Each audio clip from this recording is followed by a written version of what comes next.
Welcome to Flat Earth Debate, Uncut and After Show. I'm your host Nathan Oakley, and if you are new to this channel, or you've not done so already, then be sure to subscribe, hit the bell notification icon and join button if you'd like to become a Nathan Oakley 1980 channel member and keep up to date with the Flat Earth Debate. If you would like to support the channel, there is a super chat that runs alongside each of these shows while they premiere, and there's also a PayPal, Patreon and crypto link in the info box below the video. Also, below this video, you can get £50 for swapping your UK electricity supplier to Octopus Energy.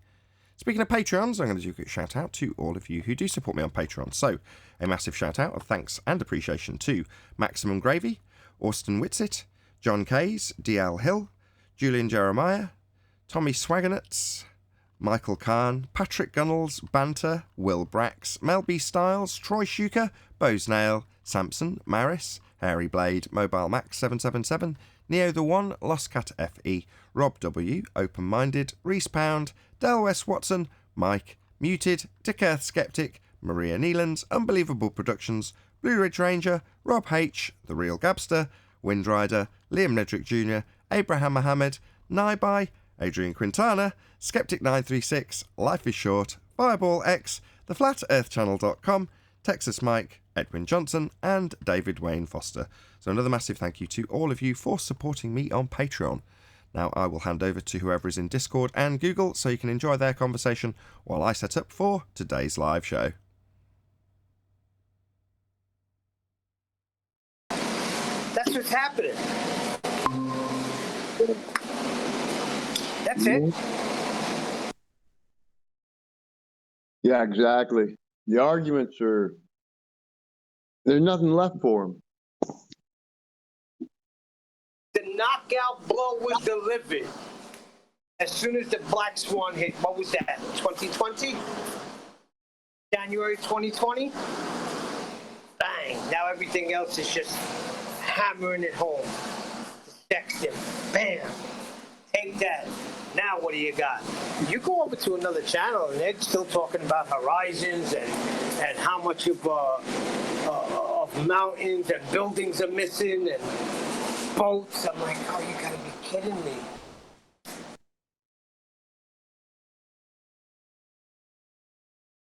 You're not burst in like Batman and go, where'd you get her?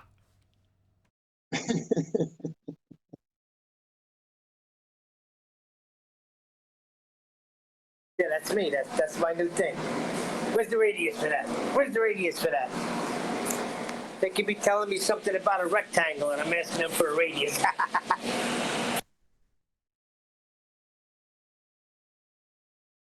Good morning. Morning, 10th. I'm sure that's not true, Neil. I'm sure you recognise where's the appropriate moment to ask for R. Well, Neil could ask. Neil's got another saying he could go with now. He can say, you're going to need a 90 for that. Yeah, I know what to say. Can't use it for everything, but almost everything.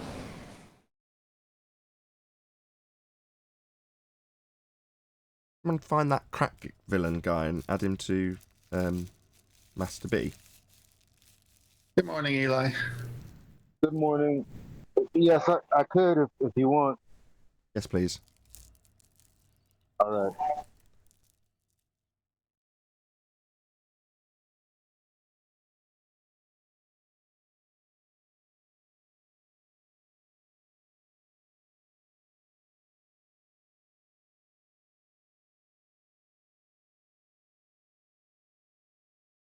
Didn't intend that to kill the conversation.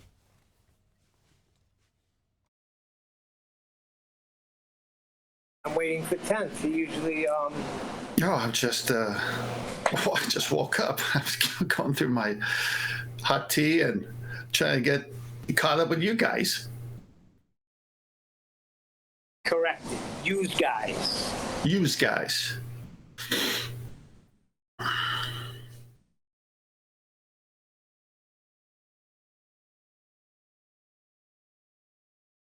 So who do we got in Discord, Nathan?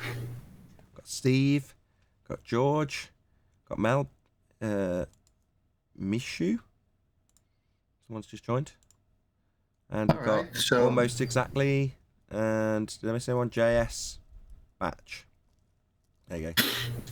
All right, so I'm addressing Discord. Anybody in Discord been hearing any debates on other channels about how Sextant works? You can comment if you have. Well, not really, no. Okay. Just here. Okay, so you're hoping that after maybe a couple of, maybe 3 renditions of this argument, that people are going to be capable of going out there of their own volition and arguing it? Oh, no. It's going to be at least minimum 10 repetitions of this argument before people go out there and start arguing it for themselves. Minimum. No, I didn't say it towards any expectation. You can mention Well, actually, something. to think about it, it was mentioned on Brandon's show, I think a couple of times, and Adam was there, and so was Brian arguing it. That doesn't a couple count. of times. They're us. That's us. we can argue it all day long. Hey, what am I, chopped liver? I'm the one that brought it to Brandon. Right, but you're one of us. What I'm saying is, Nathan wants to know if anybody else is using the argument besides the panel. I guarantee you can go out and find people using the black swan. Right, that is a given at this stage. People do go out and use the argument. They do understand it. They pummel people with it. As for the Sextant argument, yeah, it's a great argument. Equally as good as the black swan. That takes some saying. I've got to admit it. Right, it's as good as that argument. It's a different argument. It's a flat Earth proof as opposed to a globe killer. It can work as a globe killer though, now can't it? So, it's a really cracking proof. It's just going to take some time for people to have it sink in. You just have to keep going over and over and over it and having it not be refuted. Yeah, that's not that. I mean, that's a given.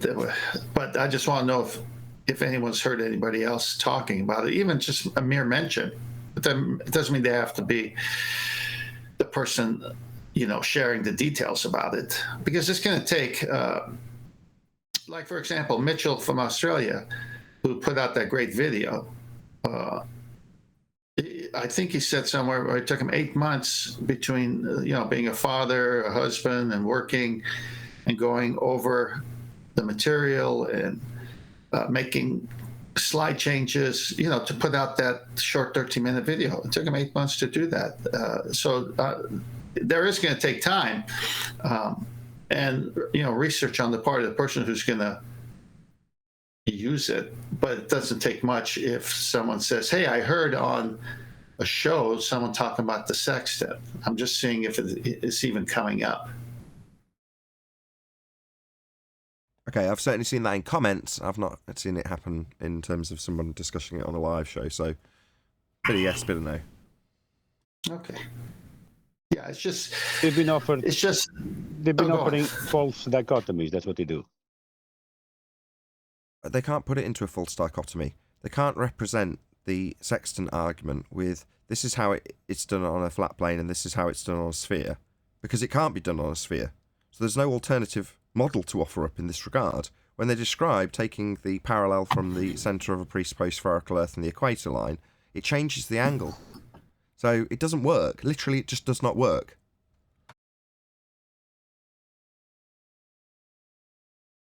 Yeah, that is correct. They presented to me again the argument of the Northern Star with its zenith, and then a straight line, meaning a right angle, right through the 0 degree.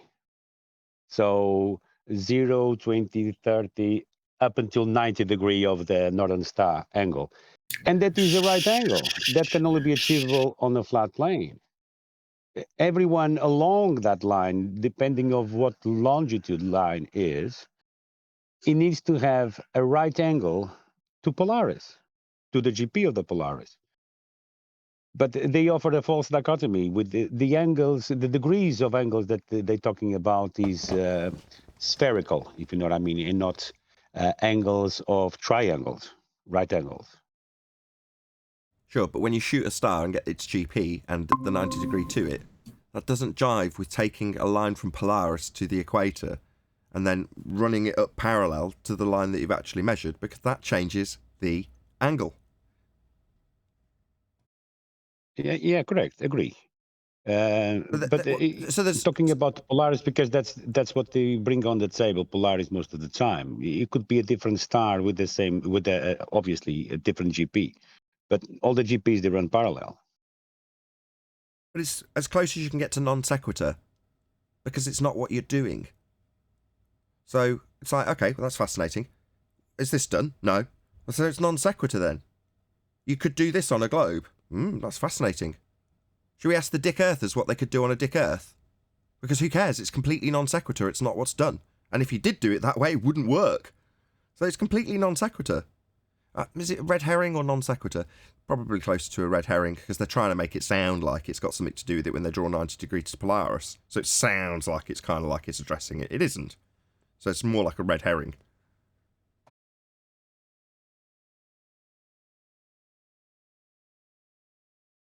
Yeah, I agree. Ask Eli.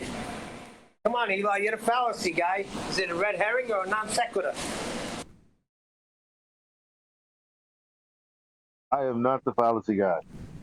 I'm messing with you, bro.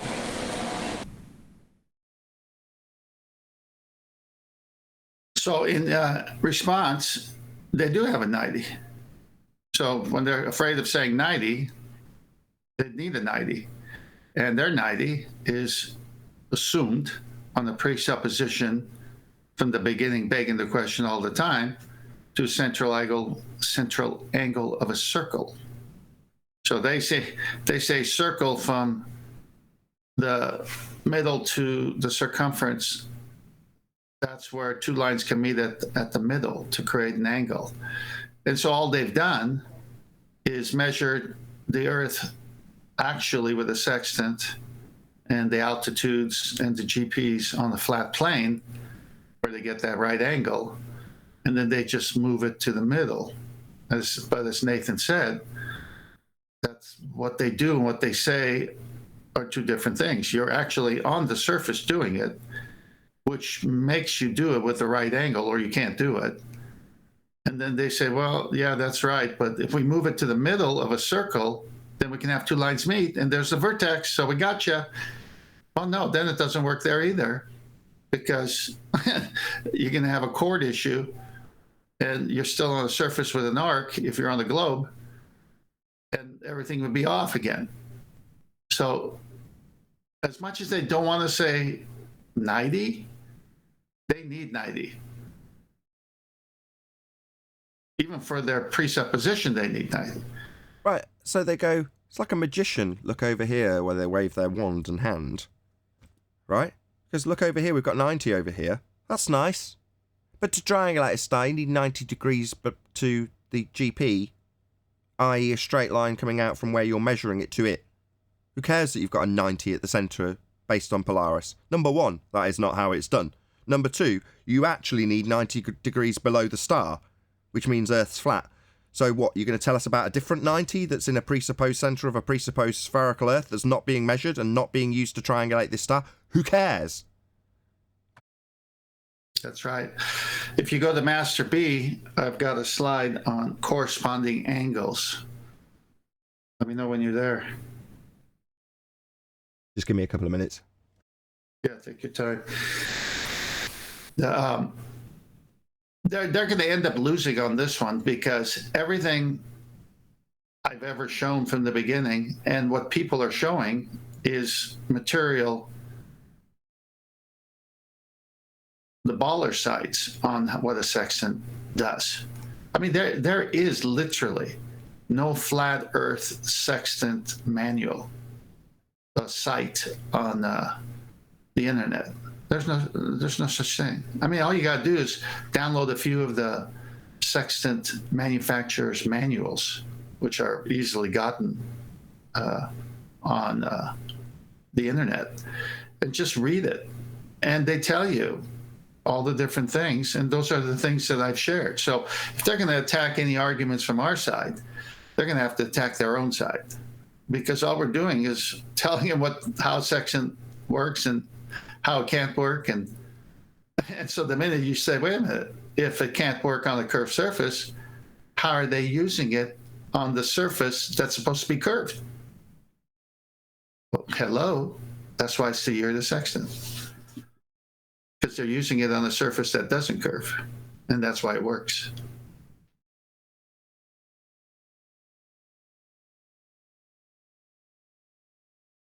Right, I'm back now. You want me to pop something up from Master B? Yeah. Okay, it's up. So this is what they want to show. I'm showing it a little differently here because this is what they're stealing from geometry. So you got two parallel lines, and you've got a line running through it, and obviously the angles will be the same no matter where you do it. But notice everything has to be straight. Now what they're saying is that the two parallel lines are sun rays, sunlight. Okay, the two lines that are parallel, that's their sunlight rays coming, hitting the earth, which is not depicted here. That line going through it is your zenith from the star directly overhead to the center of an earth. So all they're borrowing is this geometric image and placing it on a circle and saying that line coming through the two is meeting at the center, and the sunlight is coming and meeting at the center. So there's your corner, there's your vertex. But in reality, that bottom, how can I put it here? Sunlight, number one, doesn't come in parallel. I mean, I dare them to show it to me because we know it's divergent. So it's over for them. That's why I said the quickest way to kill the argument is to show how the sun works, and light killed the globe because sunlight comes in divergent. That's number one. So they can't even use this. I don't even know what to call it when they use an argument that's based on a fallacious reasoning that the sunlight's coming in parallel when it's not. But that's the quickest way it dies right there. But on the surface of a sphere, there's curvature. They keep telling us we live on the ball, but sextant can work on the surface with curvature with GPs of stars that are 5, 6, even 10,000 miles away. Impossible. So the sextant kills them there, the sunlight kills them here. There's no way out for them. I mean, these are the things that I pulled off their own sites. The arguments. I mean, that's why I can't wait for someone to challenge it, because it's like, well, I didn't make it up. I got it from this site. Well, it's right here. Oh, it's in the manual of the manufacturer. That's what they say. What mic are you on? You're on your Yeti? Yeah. You turn the gain down? Let me turn down. I'm not close to it. Turn it right down. Check 1, 2. Check. One more time. Okay, let me see if I'm turning. Check 1, 2. Check 1, 2. Yeah, that's a bit better. You just too high, too hot. It's just setting off the compressor every time. How about now? I'll go all the way. But you've moved away from it as well, though, haven't you? Yep. Well, I'm normally like this during the show. Right now, I'm right here, back here. A little bit too hot, but it's okay. It's better than it was. I'll give you some advice. It'll sound much better if you get closer. Yeah, get closer. Sound much crispier. And turn the gain right down. As low as it'll go. Or just off as low as it'll go. And congrats on your new mic. Me? Or 10th? Oh, 10th. Is it a new mic? No, I've had it. I'm closer and the gain is down now. Testing. 1, 2, 1, 2. How low? All the way down. All the way down, and it's still setting off the compressor. So back off a couple of inches as well. How about now? Perfect. Is this better? Much better. Okay, That's you perfect. know what it is? You know what it is? It's on the table, and I just lifted it up. So could it be the vibration? No, it's what you're doing is each time you start talking, you're sending a jet of air into the capsule and overloading it. So the compressor catches that, which is good, because it doesn't overload the line on my output for the audience. But by the same token, it just doesn't sound very nice. Okay. That's better. Much better. All right. So much for reclining. I just want you to sound good, and I know. I appreciate it. No, the Yeti's not new. It's a while, but I got my office back in my house, so I'm no longer the man cave with earbuds. But at this level, talking at this volume, you're perfect. But if you got any more enthusiastic, it would start overloading. Just so you know. So if I lean back and get enthusiastic, would that be better, Nathan? Perfect. Yes. Well, yeah, it'll subtly compress it. It's just it can't cope with the jet of air. That's just overloading. So it's always going to start kicking in the compressor. And because you're not actually that loud, just what you need to do is offset the mic slightly. So in other words, if you imagine if you went, a gust of air would come out of your mouth in that direction. You don't want that to go directly into the mic. So just offset it by a couple of degrees. And then when you talk, the air, the blast of air that comes out your mouth won't actually hit the diaphragm. It'll still pick up the sound the same. So just offset it by a couple of degrees. How about now? Does this sound better? Miles better. Yes. Okay, it's offset. That's perfect. Okay, great. Now he's got the sound together. Hang on, Nathan likes technical. Give him the tech he needs each day. He had enough of it. Anyway, I had your show on yesterday as I was working into the late hours of the night. And so the Jamaican guy says to me, "What are these guys talking about? Talking about Earth?" I said, "Yeah, I'm talking about the reality that Earth is not what we're told it is, a planet. It's flat and motionless, just the way you experience it every day." First thing he said to me was, "Well, what about the scientists? How come these guys are not going to the scientists? How come they're not doing this or doing that? If it is what you say it is, then what is anybody doing about it?" I found that interesting. Yeah, like suddenly we should have to do something about it. It's like, we have done something about it. We stopped listening to the lies that they tell us. Well, shouldn't you be out there punishing them for the lies? No, that's not my responsibility. However, I've made a good show about it, telling other people about how they've been subject to lies, and then they've got their choice to make, haven't they? Then they can do something about it. That would be either continue to subject themselves to the same exact lies, or push it a bit further and start lying to yourself a bit. That also works. Or you can recognise that you've been lied to and then maybe adjust your behaviour a little bit as a result. It's entirely up to you. What's that? What am I doing about it? Oh, absolutely nothing. I've made a YouTube show out of it. That makes me a living. So I've done quite nicely out of it. Doesn't mean I've got to go out there and change the world or change anybody else's opinion even. That's not my responsibility. I'll just give you the information. You can do whatever you like.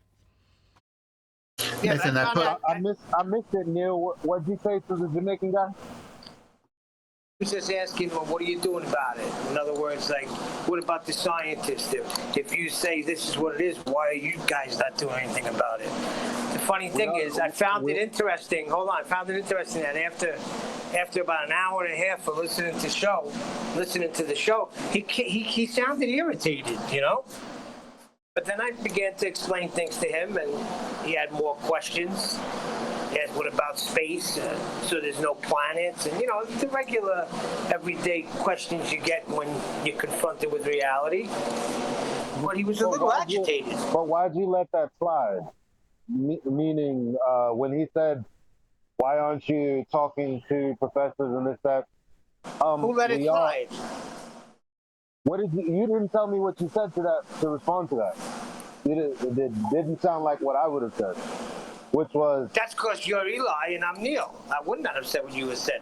But What am I gonna hammer him down? Did you inform him that we do and they ignore us? Is what I'm asking you. Of course. We're listening to the show right now. This YouTube thing. Then I began to explain to him how do you experience Earth. And it's not, I'm not going to go over there with a freaking whip. That's not what I do. Listen to the show. Go out there and look for yourself. How do you experience it? Hey, Nathan, pun intended, I've got the corresponding slide to the corresponding angle. Good morning. Good morning, Chaka.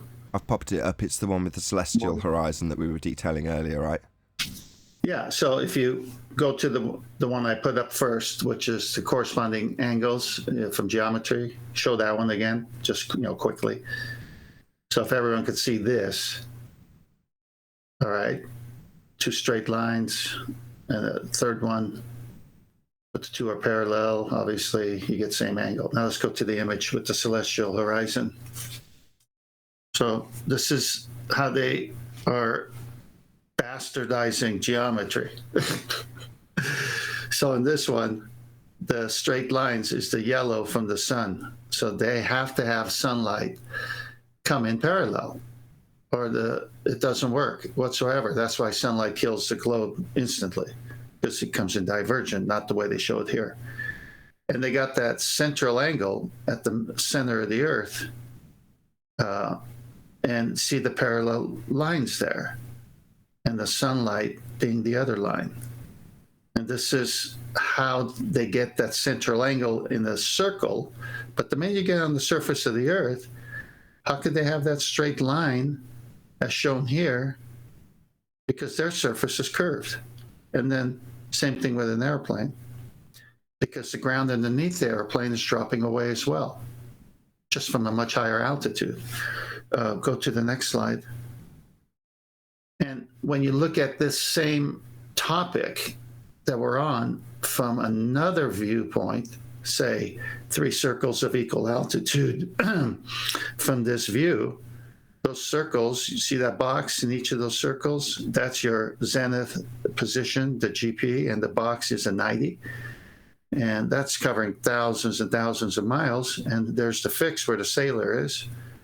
And all that has to be flat and straight, like the geometry says, for the angle to work, that right angle that you see for each star, coming to the feet of the observer when he makes dip correction to get to sea level. The next one. And then they describe exactly what it looks like from this point of view, which is really the previous slide shown, but this way. 3 circles of equal altitude with star 1, star 2, star 3. There's that 90 box. Whenever you see that box, that means the Earth is flat, because that's thousands and thousands of miles of flat, and you're triangulating your position. So you do need that right angle, but it could only work on a flat plane. Thank you. Very good. Very good. What about an astrolabe? Right. Doesn't it pretty much work the same way? Pretty much. Yeah. And Yeah, was because just I gonna say remember. that, oh, my bad. Go ahead, brother. No, I was just gonna say I remember seeing a meme from this. Remember, you know that website, the Flat Earth debunking one, Flat Earth .ws or something. I remember they had a meme, the Astrolabe saying, it's a common misconception that flat earthers think it only works and was designed for a flat Earth, and yet they claim it's designed for a spherical Earth. Yeah, all they Well, need to do is say it. They just say it. Yeah, like when they've got a really weak argument, they'll even throw up that argument in strawman false dichotomy against us, like us falling over an edge. So they just say it works and rely on the fact that it's more complicated than most people can wrap their head around, and if they're being trained in it, they'll be trained with the starting presupposition that it's a sphere, laid out nice and clear, and then they'll just detail how it's done on a flat plane without mentioning the fact that you're not actually doing it on a sphere, and again, that works quite nicely too. So there's no necessity to say anything other than, of course this only works on a sphere, because it takes someone like 10th Man to come along and go, let's have a look how that actually works, and then you look at it in detail and go, it only works on a flat plane. What Adam showed, how Alberuni got the, and I'll let you finish it up, Nathan. Alberuni used an astrolabe, if I'm not mistaken. And what did he use it for? Measure a flat plane to get, yeah, to measure a flat plane to triangulate to get the height of the mountain. Exactly.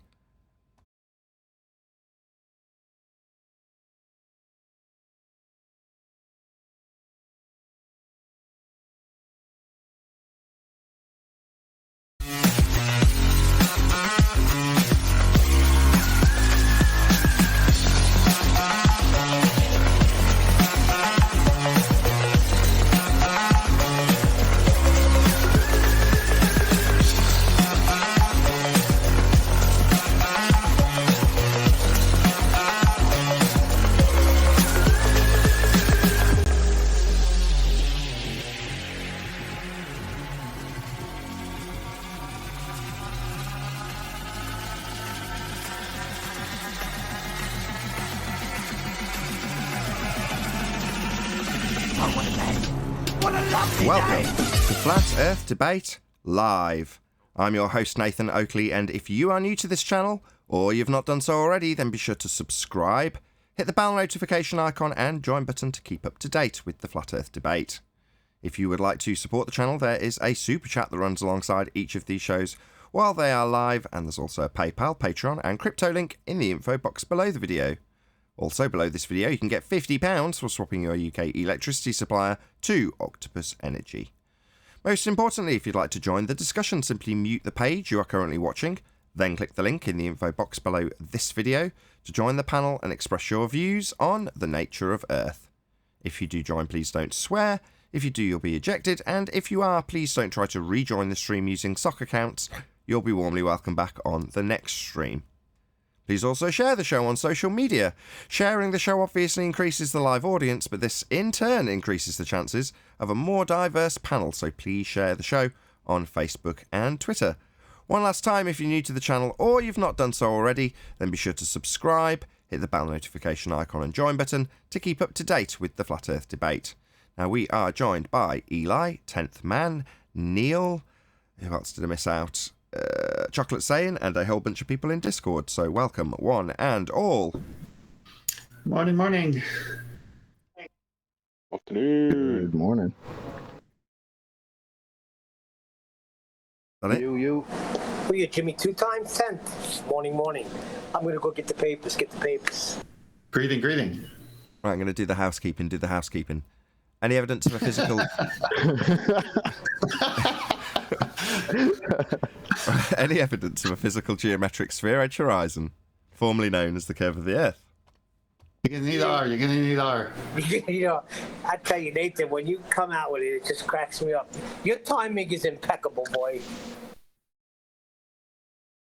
I just checked my script. That's right, Neil. Timing is everything. Any evidence of axial rotation of the Earth-based variety? Since it's all a presupposition, assumption to build their false reality for us, no, you're still going to need R for that. Also might need access for that too. Also, you might need to beg the question. What, assume an R value? Yes, that's correct. Surprised the panel didn't say it.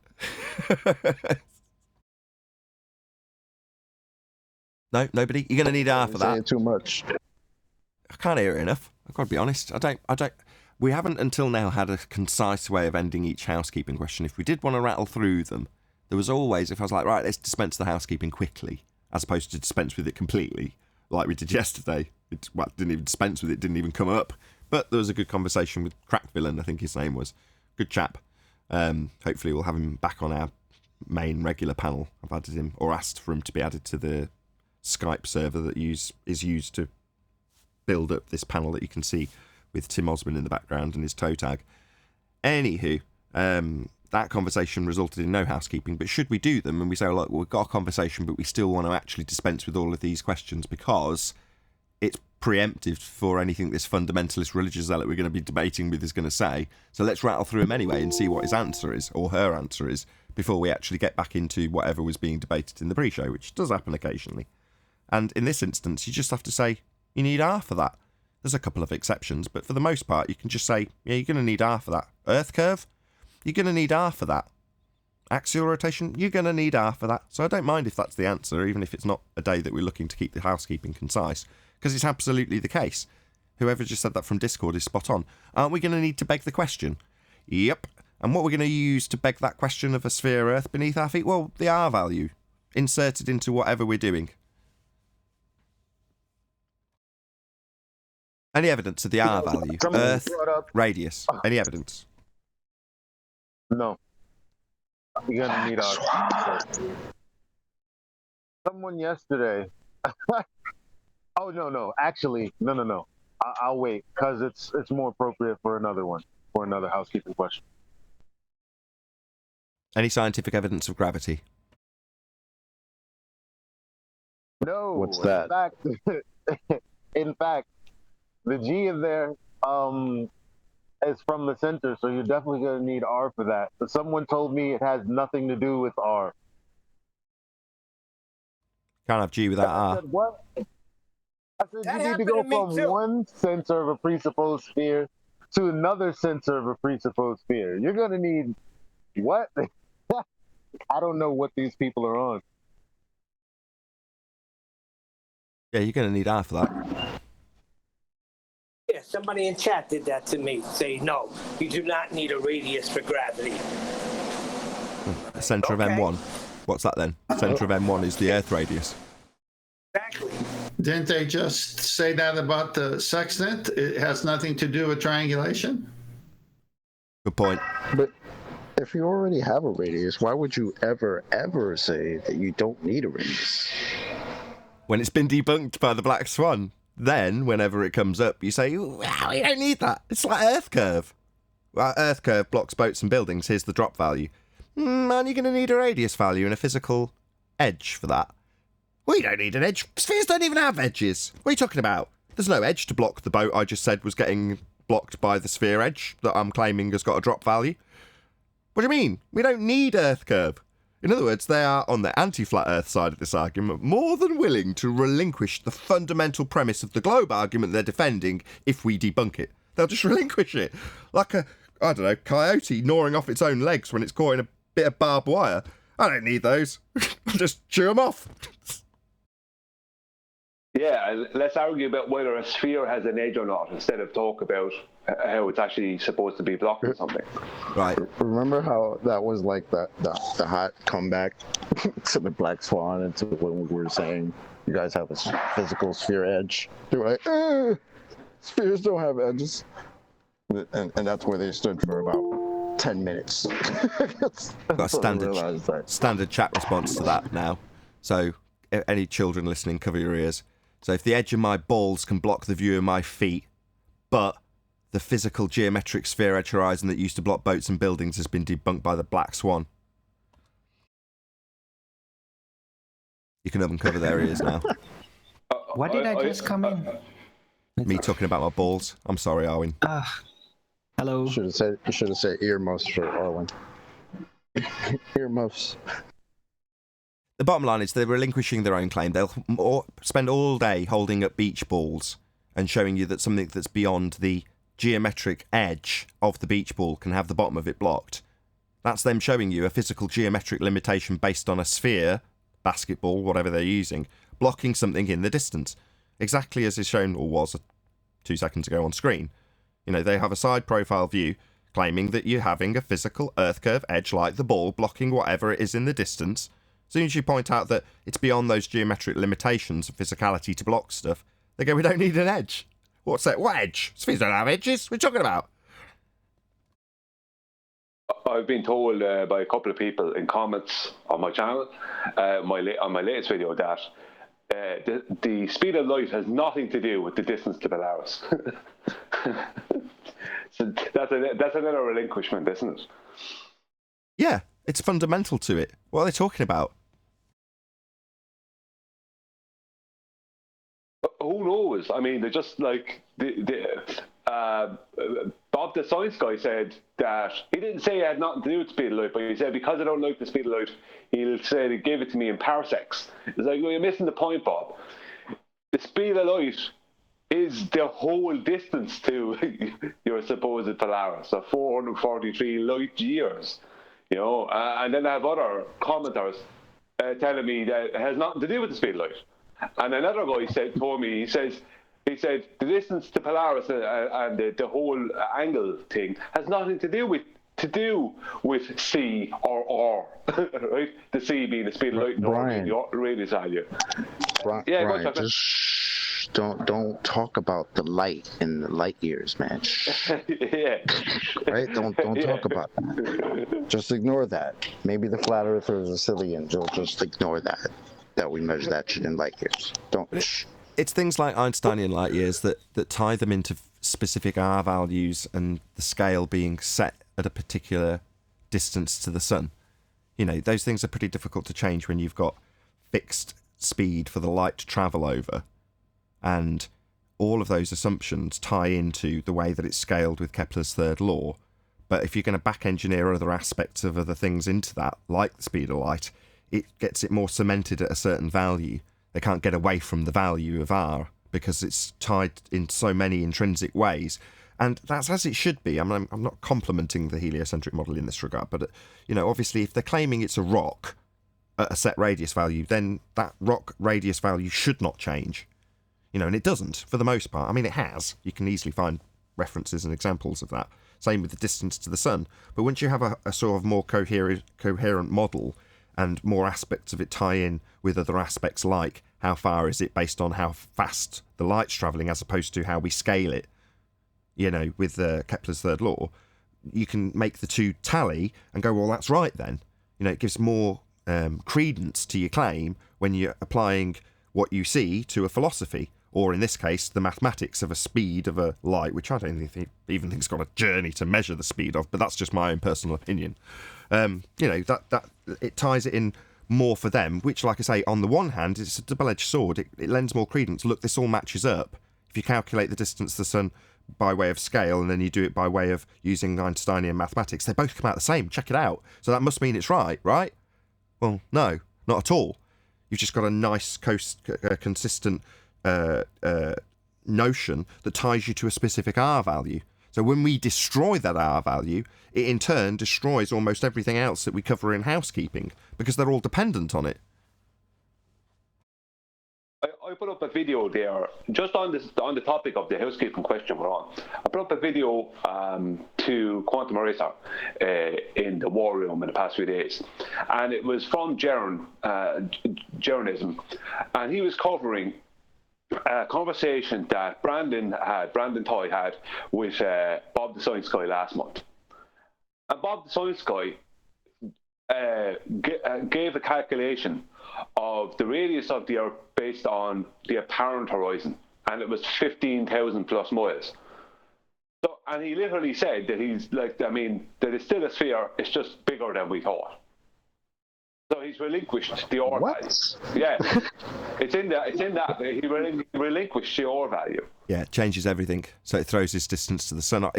For the very reason I've just given in terms of why it needs to be cemented in stone, metaphorically and physically, in their reification of their model.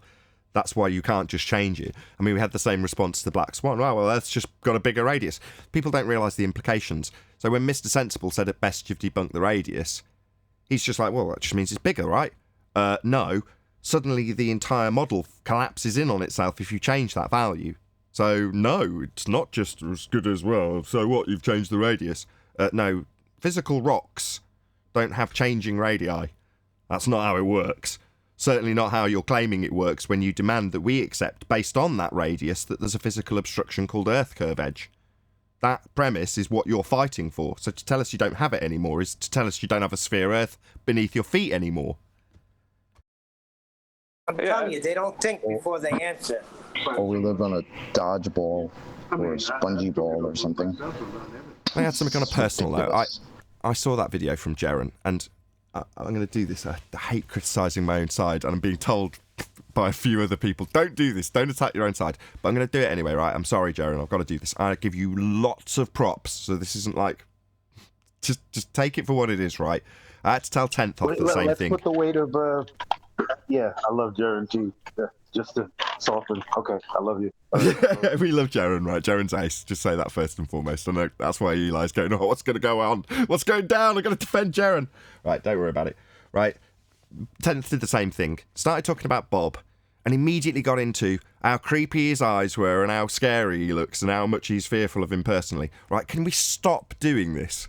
Right, it's the third time it's happened. I almost stopped QE from doing it when he just led with it. So I'm like, I can't cut him off immediately. But that was basically what QE led with.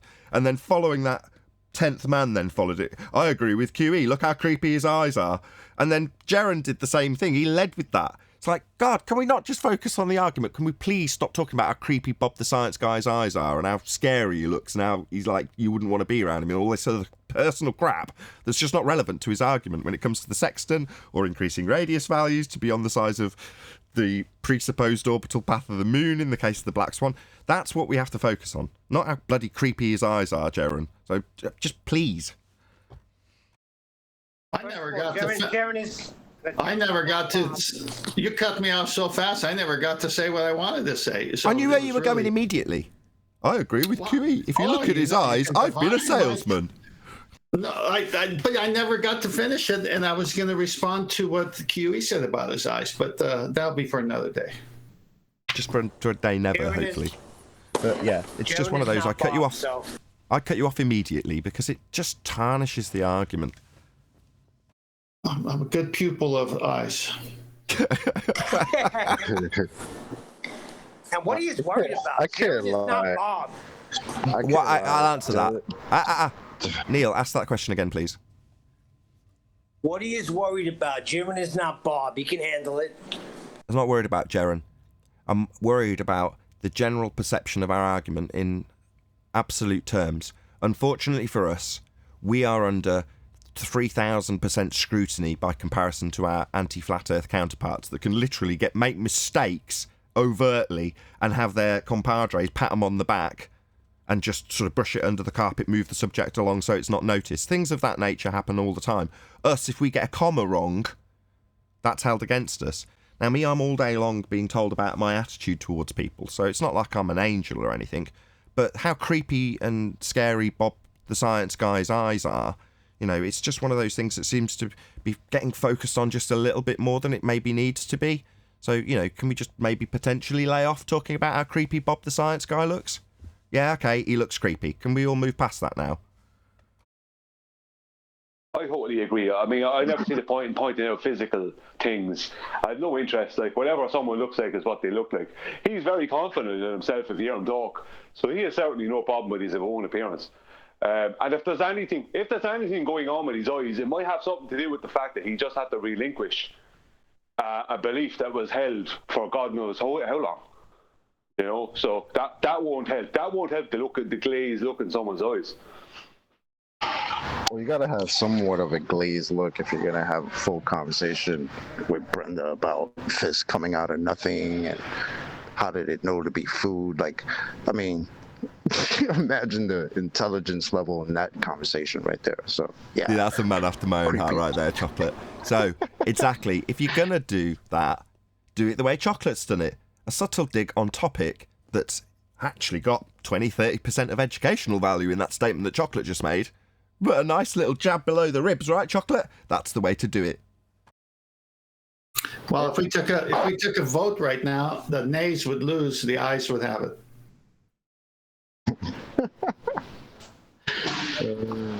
Kent sees this very clearly. But on that note, though, I do want to give Jared a shout out because I turned on his live stream the other day, and he had like what do you call it? The NASA Comedy Hour or something like that. I saw that too. Oh my God! Can we all just confirm that? I don't know what happened to Jared, but he's on fire all over the place now, bro. What? It was the funniest thing I've heard in I'm glad you're not the only one to notice this. So, I loved it. Yeah, let's do a concise shout out to Jaren, because I don't know what he's changed in the last, I don't know, it's probably the last fortnight, but I found myself clicking on Jaren video after Jaren video after Jaren video, going, this is ace. Wow, this is great. Oh, wow, I'll leave a comment on this. You know, in other words, everything he's putting out at the moment, I'm picking up, man. I love it. So all of Jaren's stuff, check me out. I've given him a criticism after.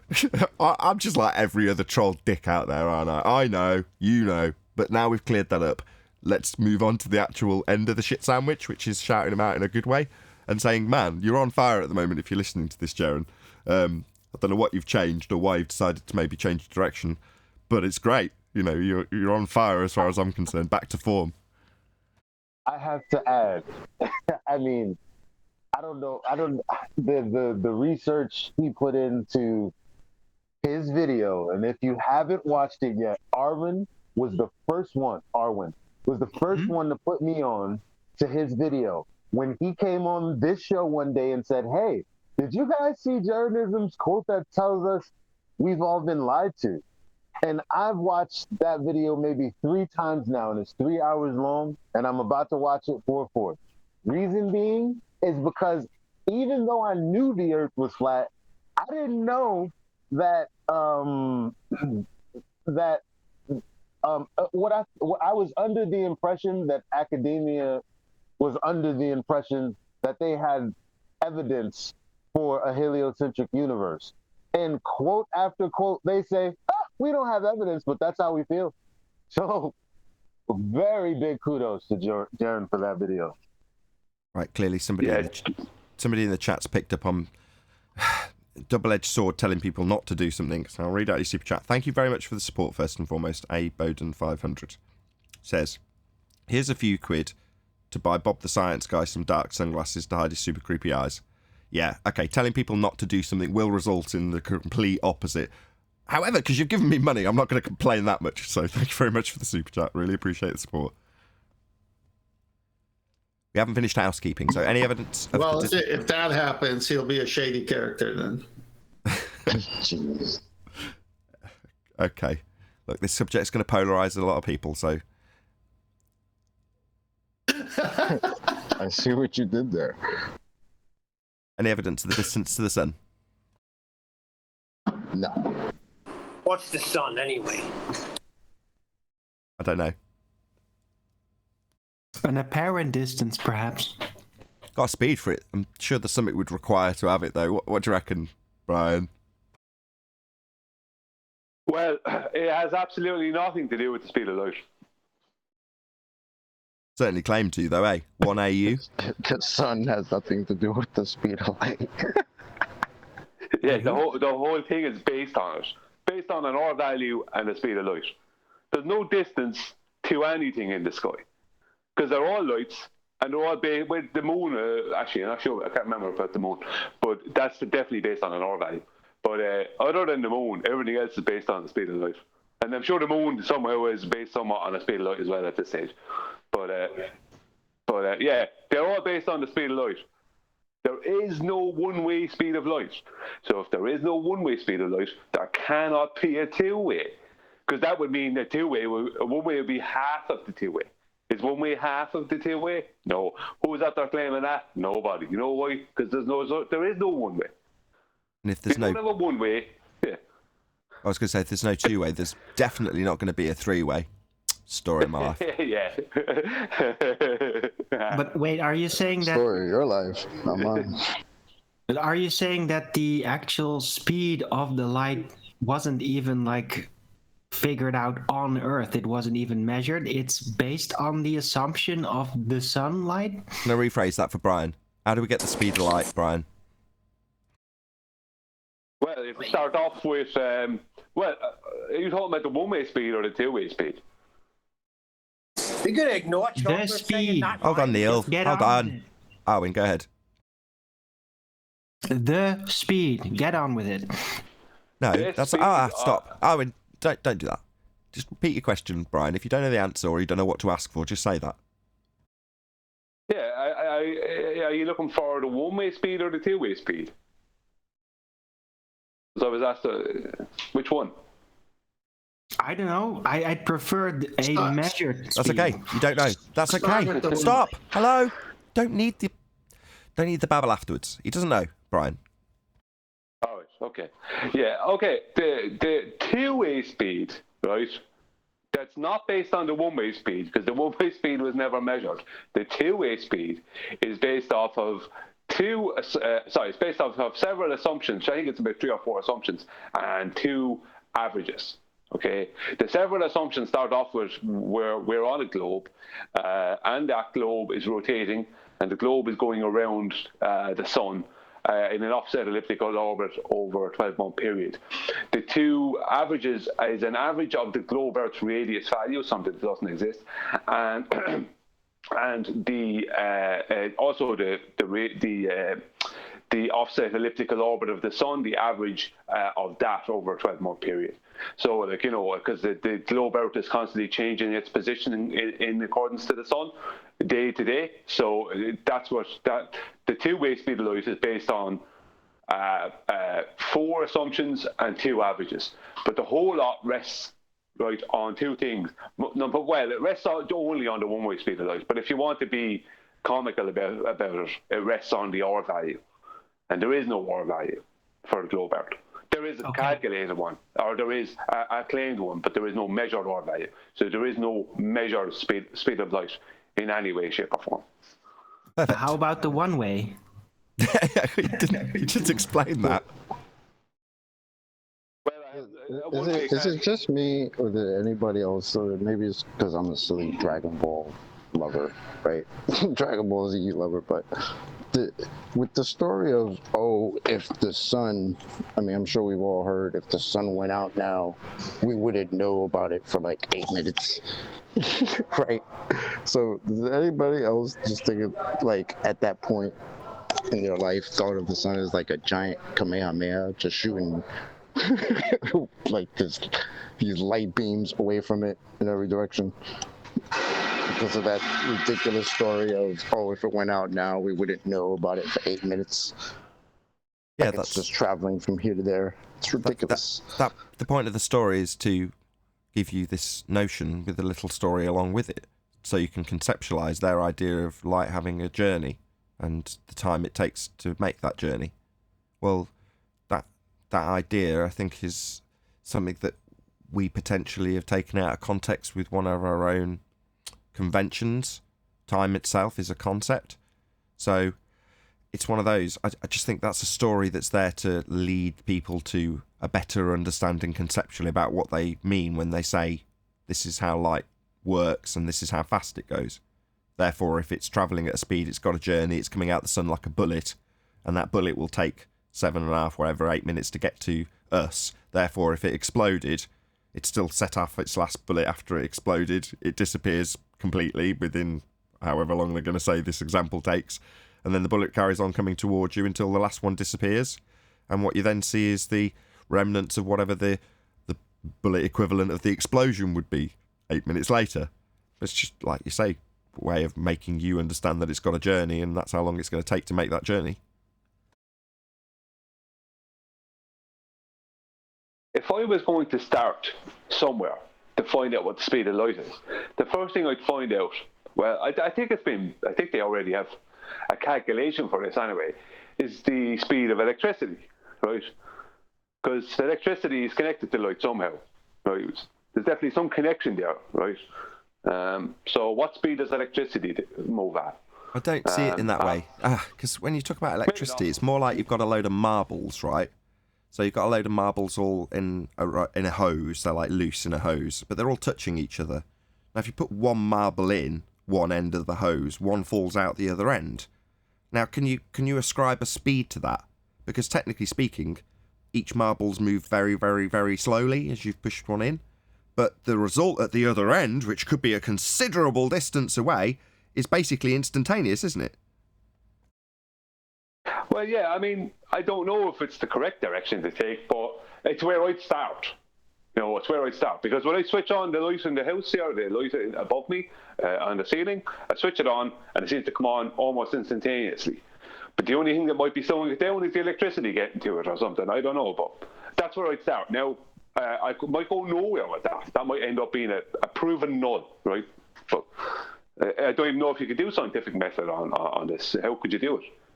If you have to, like, even manipulating light, how is that going to do anything for you? I don't know. Even if you compare lightning, you mean you'd be timing how long it took to get to ground through a medium.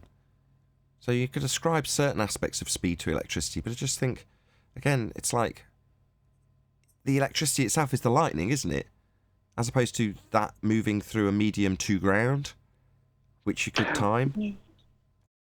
Well, I wouldn't be looking at lightning too much because that's plasma. So that being plasma would cause it to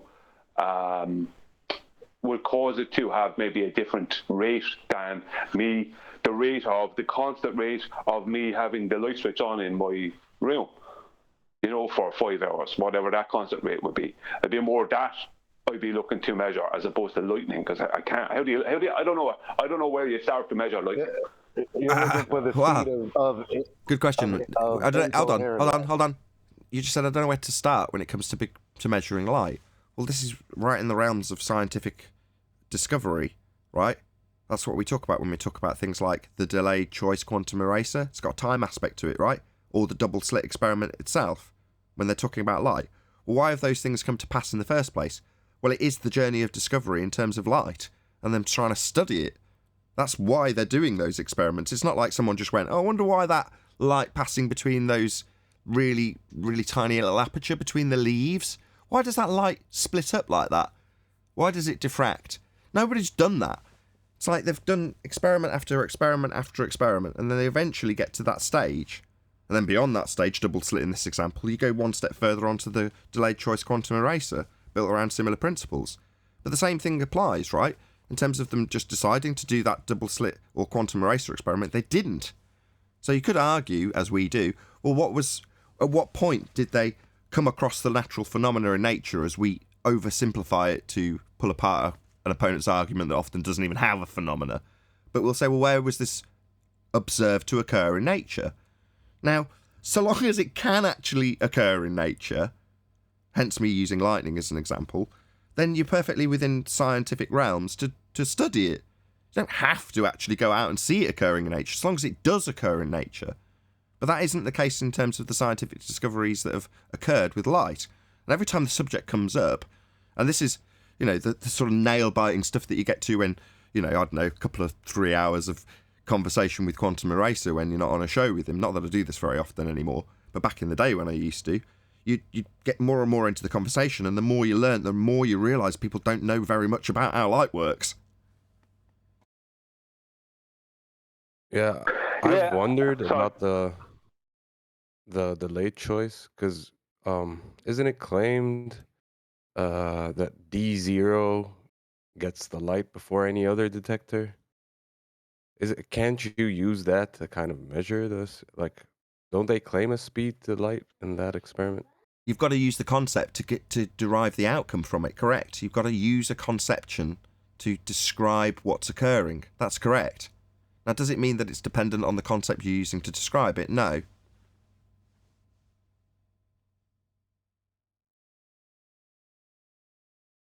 Well, quantum eraser and I think Albert Einstein and Veritasium have all been in agreement, I think, that I don't think anyone's going to measure the one-way speed of light. Now, that doesn't mean it's impossible, but it means it's a bit of a task. So I don't know where else you'd start other than lightning. What else do you do? Do you stand by the tape measure and turn on the light really fast? I'll tell you where you've already started. You've already started with the assumption of a journey. To have a speed, it's got to be making a journey, right? Metaphorically, the bus driver's got to put a cap on, start the engine and drive. Well, however that process takes place, that's a journey. Now, I don't... my conceptions of light being instantaneous is how I perceive things. I don't have to wait for light to get to my eyes as far as I'm concerned. Now, if you can demonstrate otherwise, then fine. And if you want to utilise the delayed choice, it's like, no, that's an aspect of explanation within the delayed choice. The delay you can quantify by describing it with our crude understandings of a concept called time. But that isn't the experiment. I don't know. When I flash a flashlight on the wall, it immediately appears on the wall. So to me, it's instantaneous. Yeah, but you can't register. Well, there's a difference between, I think, lightning and like, the light that's scattered. Isn't lightning more coherent versus like, light scattered through the medium being incoherent? Like, would you even be questioning them like the same, or would you have to question it individually? I don't know. We're so far from the distance to the sun at this point, and this is so outside of my realm of expertise, if you can consider me to have one. This is probably why they said, oh, it's 93. Don't worry about it. 93 million. It's far enough. Well, I think if we're going to study if we were ever, we'll go back to the sun. If we're going to study the speed of light, obviously we presume it has a speed, but we're going to have to study the human eye, because it's how we perceive something. we perceive light, don't we? We can't say that it has a speed. We can say that we perceive it, as opposed to we also perceive dark. So the human eye has to come into it. Remember thinking about that before. But, you could be on a route to nowhere. I don't know. I mean, based on double slit, when you say you've got to have an eye, I say you've got to have a knower.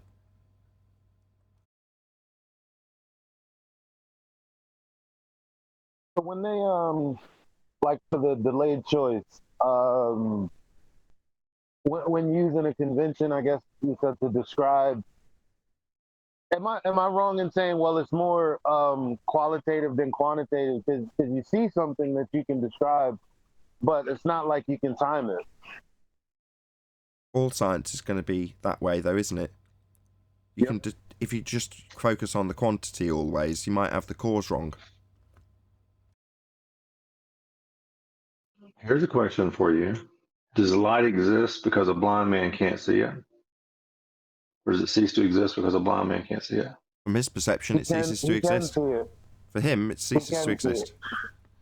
Wait, but he can see light. That's not even true that blind people can't see light. They can tell the difference between a dark room and a room with the light on. Well, it depends on the nature of the blindness. If their optic nerve is severed, they can't perceive any light. So it depends on the nature of the blindness. But my point is, I mean, if it's just go ahead. Well, you've answered your own question. Cannot perceive any light is the same as light doesn't exist to them. If you can't perceive it, it's not in existence to them. Right, but I'm actually, the question is broader than that, though. Just because he can't perceive it, does that mean the light does not exist? Because if I see the light, but he does not see the light, is the light still in existence? Yeah. Yeah. Well, okay. I would say, like as Eli said there, that there is blind people who are considered blind, but they can still see. They can still perceive the difference between a room with a light on or a light off. What is it in their eyes that still allows them to perceive that? The eyes are not the only organs that perceive light. That's not his point. That's not what he's driving at. This is, it's non sequitur to his point. Yeah. Well, my point is that if someone who's considered blind, because I know my own father was considered blind before he passed away, and he only had one eye, and his optic nerve to that eye was damaged. He lost the other eye in a hunting accident. So he was considered blind, but his optic nerve did, like, when it was really bad, it kind of improved actually, but when it was really bad, everything just seemed shaded to him. Everything was like dark. Every day was a dark day, but he still could perceive the difference between dark and light. So, what if, besides someone who has damage to an optic nerve, what is it that allows them to, or a severed optic nerve, what is that allows them to still see that amount of light? Is it just the same thing as we do? It's just we have we can see a better concentration of it. I don't know. There was a story, and I'd have to go find it out. It was years and years and years and years ago, so I'd have to go see if it even exists still. But of a man who lost his eye completely, but could still read. I don't know if anybody's ever heard that story, but I remember it from years and years ago. So if you want me to quote it, trying to find the video, it might be a long time trying to find it, but I do remember a story. Now, if that's the case, if the guy can see without an eye, what does that say? I don't know. It doesn't help us with the distance to the sun. I've been banned from talking about eyes, so I can't help. Immediately after you asked that question, I said no. We could have moved on, but I mean, here we are. Shout out to Bobby Zines. Says, love the show. Keep on trashing that sphere, Nathan, and the panel. Greetings from Wiltshire. Well, thank you very much indeed, Bobby Zines. Really appreciate the support. Greetings. Hello. Maybe we need to. Definitely can't be a ball of gas in a vacuum. Any evidence that you can have gas pressure without the necessary antecedent of a container to press upon? No. So you can't have gas pressure without a container? These gas particles have weight. Weight is down. No, guys. It's how can you have pressurized gas without a container? You can't That's have it. you can't have pressurized gas without a container. Oh, so that doesn't help then. Oh shit. I keep hearing about these gas particles that keep putting on weight. I keep hearing this all the time on Discord. What, gas Can go you guys down, go explain boom that to boom? me, please? Gas go down, go boom boom with weight. So you qualify it with pressure because its weight is its downward vector. When they say weight, they mean gravity, which would assert that gas goes down, go boom boom like bouncy balls poured into a fish tank, and gas doesn't behave in that way. Gas expands in all directions to fill the availability of volume it has to fill. Yeah, No. The rebellious gas particles have won the war on entropy, right? So now they just feast, and now they get fat, and now they have weight. There you go. Okay, so according to the... What are we going to call this narrative? I don't know. I started it out with the rebellious gas particles, but I guess we could Are we still on... call it something else. No, that's the working title. The rebellious gas particle is, as Chocolate describes, the story of the very first gas particle that was released from planet Earth. And as you can see on screen here with this depiction, Star Wars-esque, which is quite appropriate for this particular analogy or comparison or whatever you want to call it. Very appropriate. So imagine that instead of there being clouds, this is just the very early fledgling Earth. And the very first gas particle emerges from the rocks and flies out like gas does at high velocity and gets to about here and goes, you know what? This whole entropic law nonsense, I'm not going to abide by it. I rebel. I will cast off my bra in rebellion of gas law. And I'm going to stay right here. I will call this line Carmen. And we will stay here and feast. Now, after a time, other particles get up to this point and they're going, woohoo, travelling really fast. But then they see this other particle and go, ho, ho, ho, what are you doing here? It's the law. You got to keep going at high velocity until you bounce into something. And this rebellious gas particle goes, nah, not at all. I'm not having that. Yeah? Gas law. I defy gas law. I'm going to stay here. I'm eating cake. I've burnt my bra and I'm staying here. Want to stay with me? And this other gas particle goes, yeah, you know what? We could make a little community here. And they go, yeah, right, let's all eat cake. So they do. And eventually they get fat and fall down, go boom boom. The end. So, you know how they... One part wrong there, Nathan. One part wrong. Hold on, there's a lot of murmurings. Yeah, Hold on, we'll have Discord first. Sorry, whoever wanted to go from G+. Okay. Yeah, I was just going to say, well, the way they rebut this is they say, look at the gas pressure gradient, right? That's evidence that gas doesn't uniformly move in all directions. It stays in density layers. I mean, the higher density doesn't move from Hold on. high to low. That's what they say, right? That's not correct. That's incorrect. It doesn't do that. There's a bigger concentration of it due to the cycles of gas at the ground level. There's no density layers. That's a made up. There's no evidence. There's absolutely nothing there for that. That doesn't happen. There's a lessening of it as you rise, and it's all due to temperature. Temperature is the only thing that can manipulate gas outside of a solid container. Brian getting all serious answering. Right. with the analogy in mind, right? So what we've done in the rebellious gas particle narrative is created a situation where gas can develop. Because if you take the same story, let's forget the farce of the rebellious gas particles in defiance of natural law, right? The gas comes out, it goes into space. Then some more gas comes out and it goes out into space. It just comes out and travels in whatever vector it's got until it collides with something. That's what it does. Now let's say for the sake of argument that one comes out down here and hits the Death Star. Now that might bounce back towards Earth. It might. Let's say it does. You know what it does when it hits it? Just bounces straight back off again and carries on in whatever direction it's going, in this case, into space. That's what gas does. So within that narrative, unless I give you the rebellious gas particle scenario, how do you develop the gas pressure in the first place?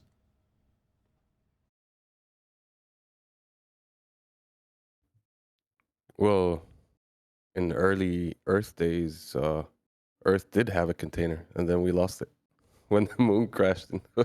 What? We did have a container? Did you just make this up on the spot? Yep. Yeah, Earth's never claimed to have any containment. Doesn't have, never has had. We were in a little Earth embryo. Aww. Aww. Right, the bottom line is I've been told that gas particles need energy in order to move at all.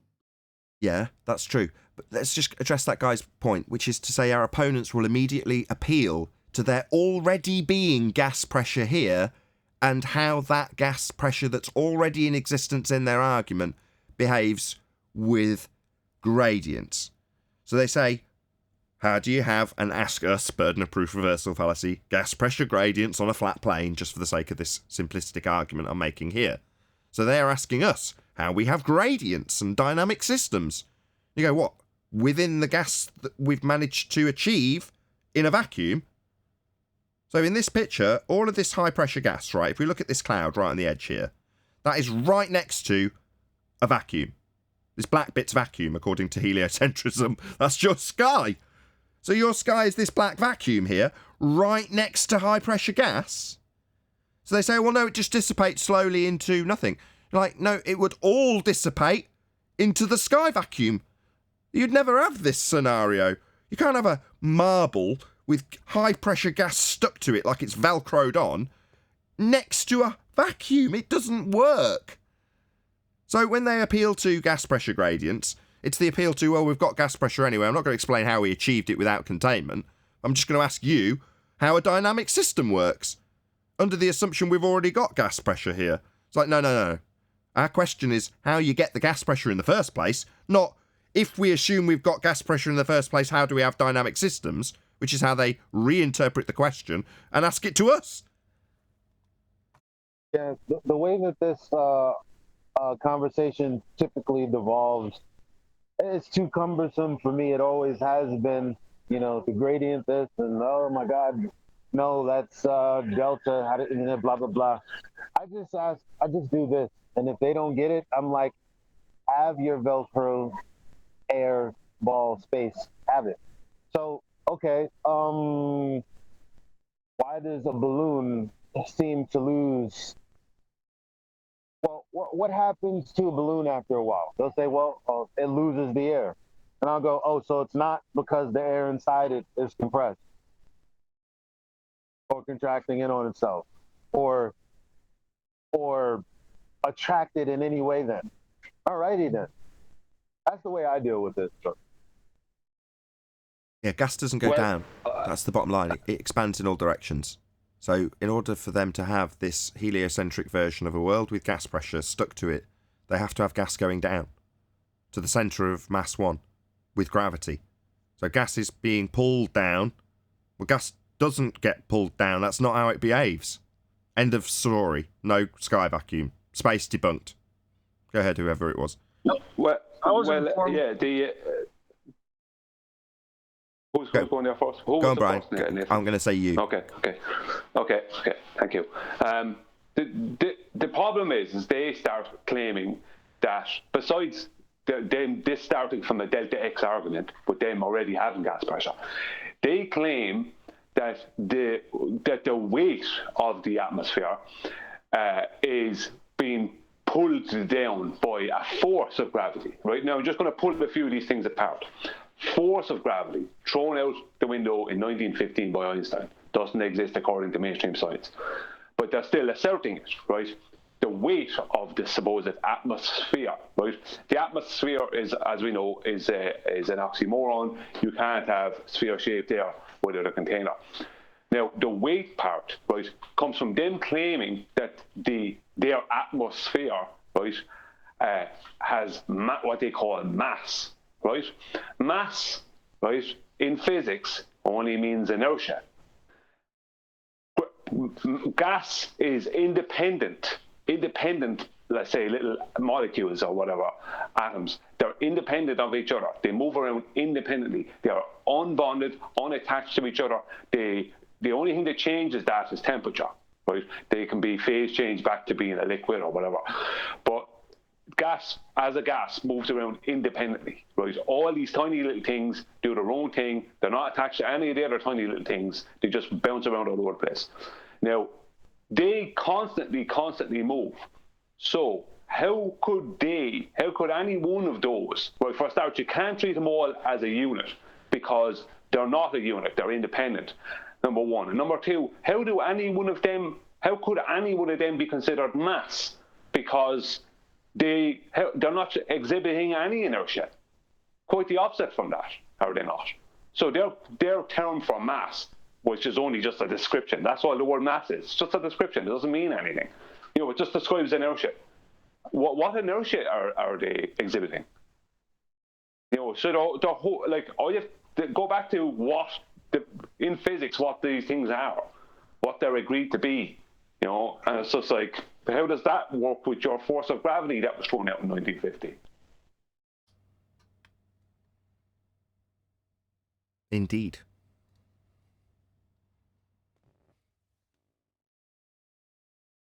Sorry, I killed the party. Yeah, they don't have a force, and this is something that Sleeping Warrior is currently in the chat. I was going to say barks on about, but that would be a bit demeaning to say that. But something that he focuses on, which is to say that as much as we can say that they don't have a force anymore, it's out of date by 106 years, and then show them citations that make it absolutely clear. Cite Professor Brian Cox or George Musa or whoever else is making it explicitly clear that gravity is not a force. It doesn't change the fact that the anti-flat earthers, Sleeping Warrior, it's nice that we can now categorise the reason and whys and wherefores of why this argument's still held up 106 years, stinking like old fish. Well, it's because the anti-flat earthers need a force to hold gas pressure here, because it stands in violation of the second law of thermodynamics.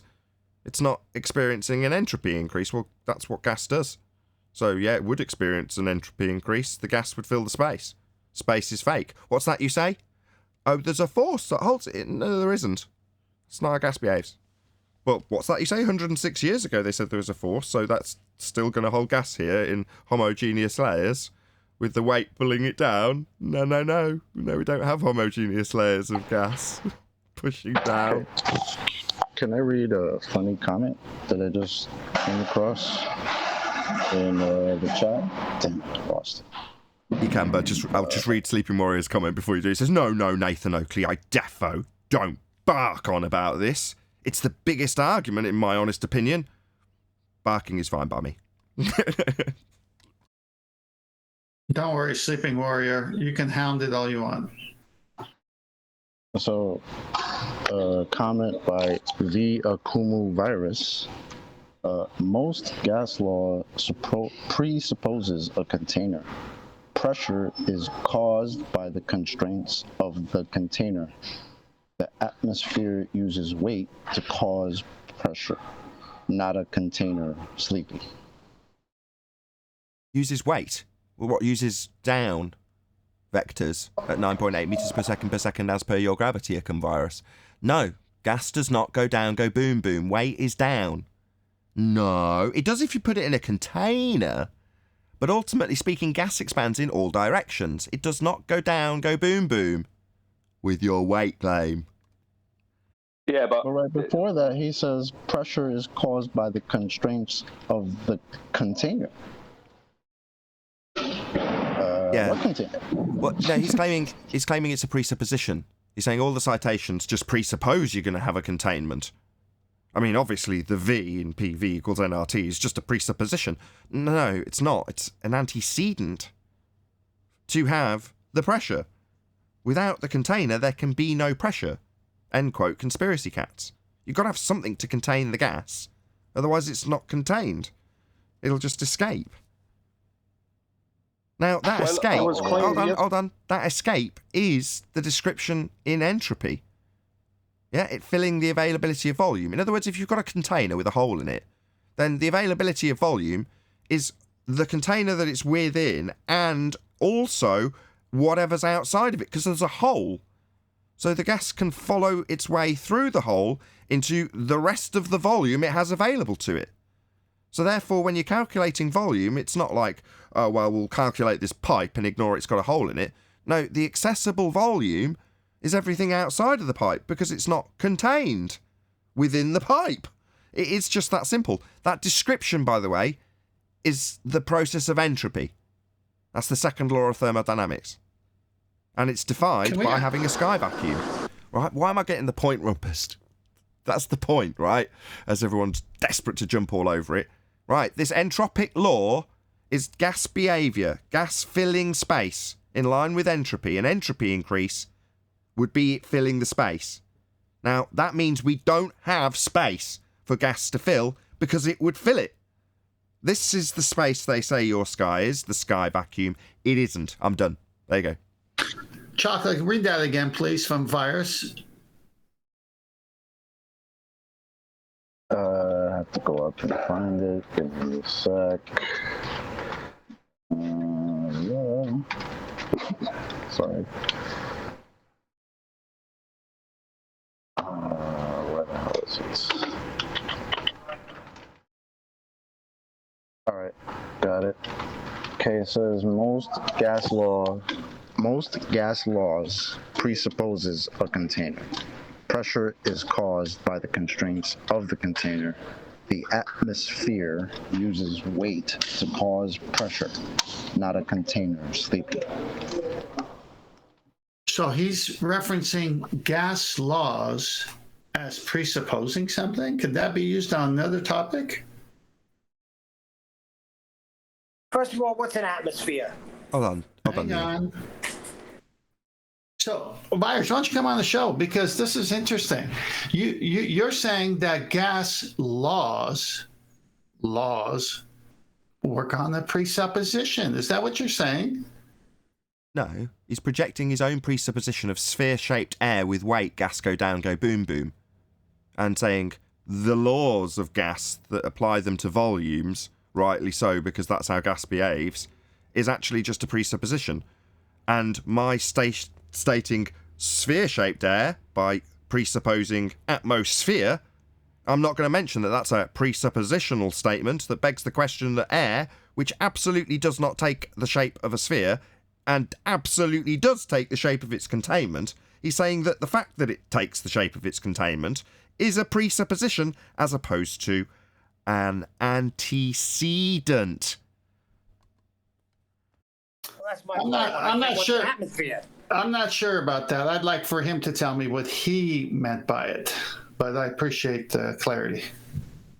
Well, I would attack it a little bit different, right?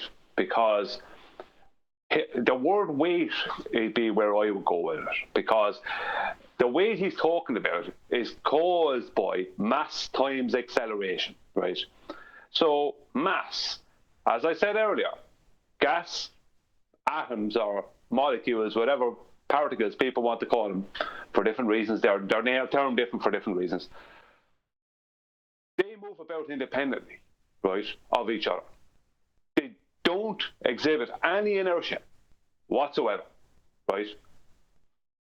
So they don't resist acceleration. They are always moving at acceleration. They're not resisting anything. The only thing that stops them is when they bounce off of something, the container wall, or each other. That's what gas does, or something solid, wherever they can bounce off.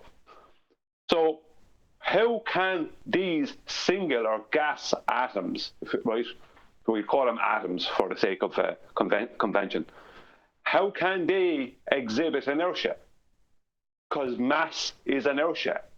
For something to have weight in their paradigm, then inertia times acceleration.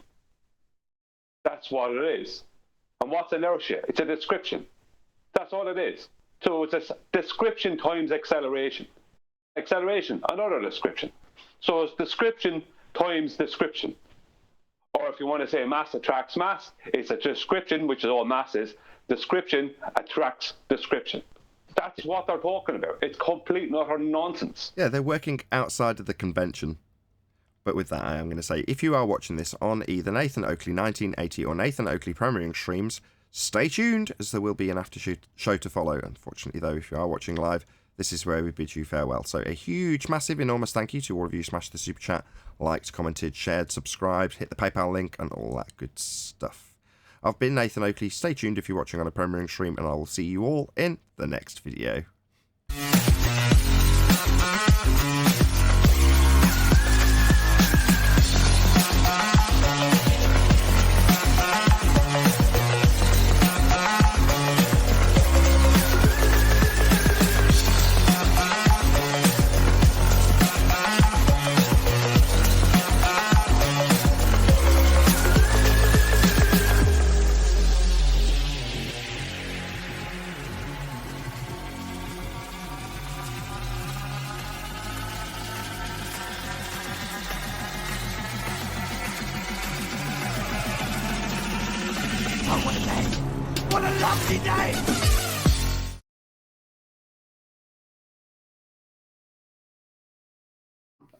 Yes, that's where I'll stop. I don't want to put the burp in the conversation.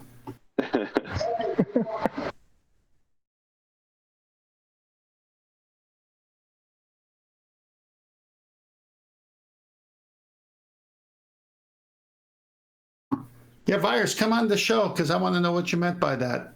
He's here. He'll probably tell you. Don't rumpus him. Yeah, because I'm not rumpusing him. I'm asking him. Yeah, I'm here now. Hold on. Give me a second. I'm about to step outside. Give me like Awesome. 1 minute. No worries. Chocolate, have it ready to read again, if you would. Left the chat, and the show's not live, so I can't go back to it. I didn't screenshot it, but yeah. Let his dumb ass read it.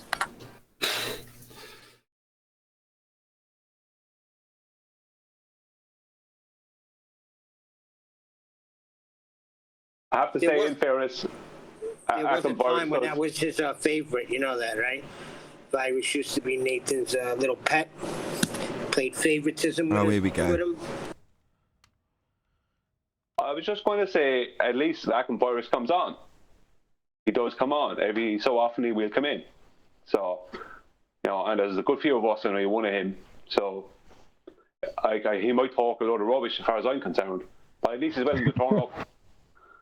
Indeed. All right, what you want to ask me? Okay, I'll just read out your quote so we're all on track. Most gas laws presupposes a container. Full stop. Pressure is caused by constraints of the container. The atmosphere uses weight to cause pressure, not a container. And then you're addressing that to Anthony. That's it.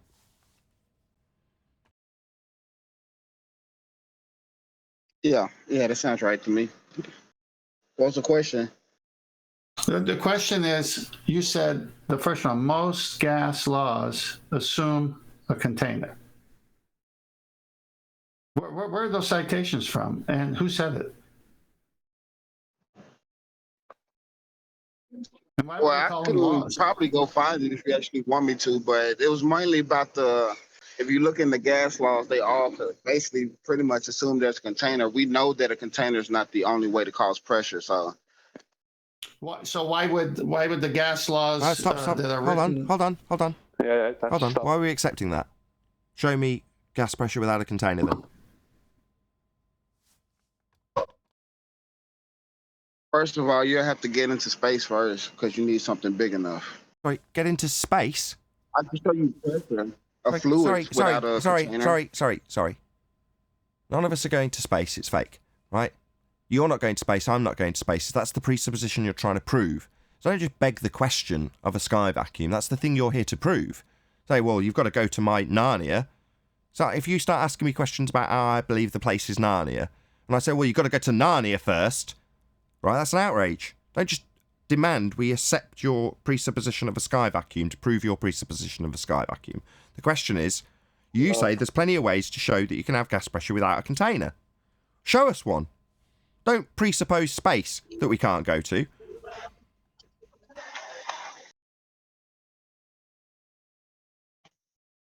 Well, the point of the gas pressure without a container, if I was going to show it, was it going to be to prove space?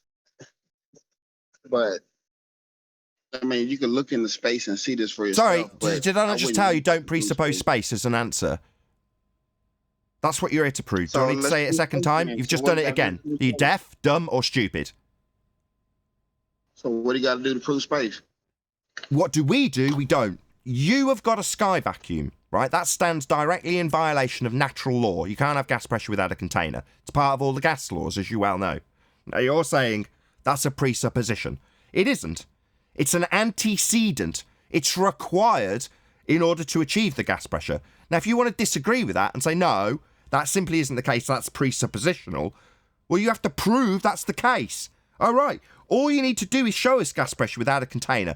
Don't beg the question of the very thing you're trying to prove, which is a sky vacuum. Because we're not going to that presupposition that you're trying to prove here. That stands in violation of natural law. That's the point. Don't appeal to a natural law violation to prove a natural law violation, please. Third time. But that's not what I'm trying to prove. Space is not what I'm trying to prove. Oh, right. Yeah, well, that's part of the heliocentric model, a sky vacuum, 10 to the minus 17 torr, with everything that exists in the entirety of existence being in. So, all right. What are you here to do, then? Gas Space pressure is without not a what you're container. trying to prove, but we just asked you to prove your claim, and you said you'd have to go to space to do that. Exactly. Back to the thing. Demonstrate gas pressure without a container. That's all. End of story. Yeah, if I'm trying to prove gas pressure without a container, that's that. I'm not trying to prove space with that. I'm just trying to prove gas pressure without a container. No, it will. But That's your precisely own what it'll words. do. No, that's what it will do. Your claim is that we can have gas pressure without containment. That's what the heliocentric philosophy suggests. Now, you think you live in that world. Well, therefore, you've got to justify your heliocentric philosophy assertion that you can have gas pressure without a container. Again, we don't want you to just appeal to what the philosophy says the sky is. That's a sky vacuum, because that's directly contrasting how gas law dictates gas will behave. Entropy is a law of nature. Gas does fill whatever volume it's got to fill. That is a fact. Now, if you say, no, that V volume, yeah, that's not meaning it needs containment. Oh, right. Well, beyond your presuppositional argument that we've got a sky vacuum that we're going to assume anyway, how do you have gas pressure without a container? Can you show it? Show us that. The answer is no. You only can appeal to your sky vacuum. Is a container the only way for gas to have pressure? Well, to have a force. Yeah, no. To have gas pressure, the necessary antecedent, not presupposition, is a container. You must have containment to achieve gas pressure. Yes, you must have one. So you must have containment for gas to have a force. Force of pressure? Yeah. For it to press on something. Pressure is force. Right, so why are you changing the word? Any particular reason? Because who cares? pressure is force. That's nice. You can't have that force or pressure without containment, and your heliocentric philosophy has got gas pressure not expanding into space. The word force is not in the ideal gas law. How did the gas laws become So gas y'all laws? honestly believe that a gas can't have a force without a pressure, without a container. Are you dumb, deaf, or stupid? You can't have gas pressure without a container. That is a fact. Now, if you say, no, it's not an antecedent, you're just presupposing it. Because we can have gas pressure without containment, you better damn well show it beyond your fundy belief that the sky is a vacuum. Well, I accept force. Show me how gas force doesn't force its way out into a vacuum. Ask that again. How does gas make its way out into a vacuum? Show me how gas force wouldn't go into a less force area. Only if it doesn't have the kinetic energy to do so? It doesn't have kinetic energy. It does. It's gas.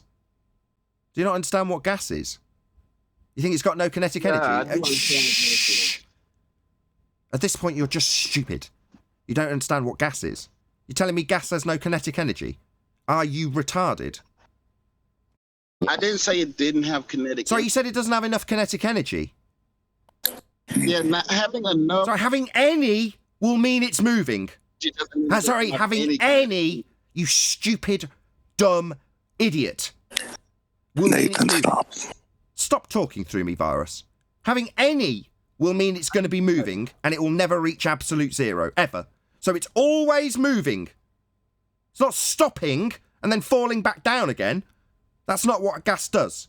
So when you talk about its kinetic energy, what the bloody hell are you babbling about? Hasn't got enough of it. If it's got any, it's going to be moving into space. It's not going to change its vector unless it collides with something. So no, that was a stupid thing to say.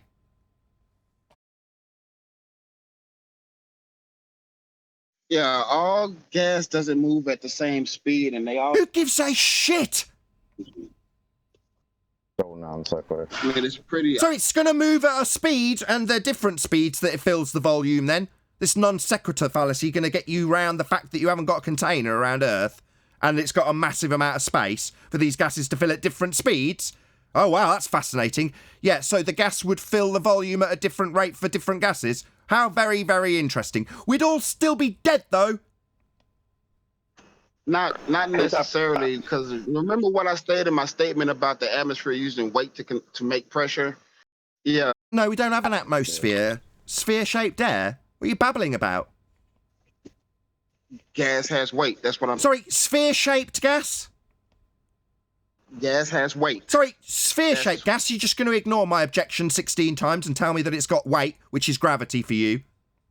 Gas go down, go boom, boom. We're going to get past the sphere-shaped air bit first, mate. Regardless, it has weight regardless of where it comes from. Sorry, sphere-shaped air. You're just going to ignore me. That's the 5th time.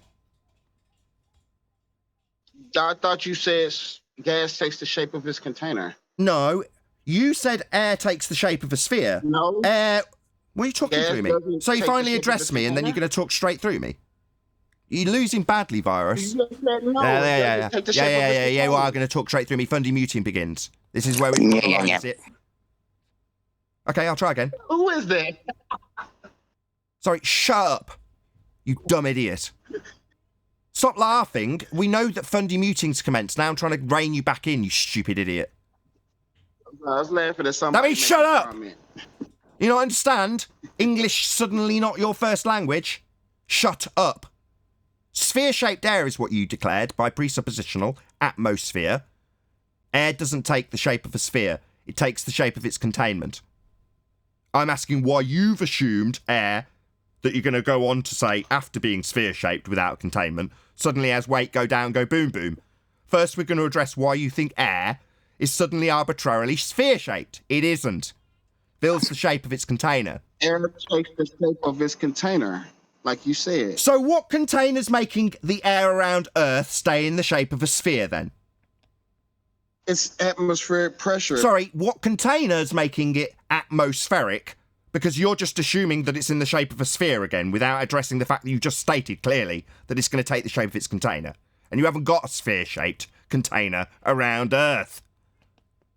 You cut me off and didn't let me finish. You said... Yeah, I removed your head! You haven't got sphere-shaped air! Yeah. You should let me finish, Nate. What?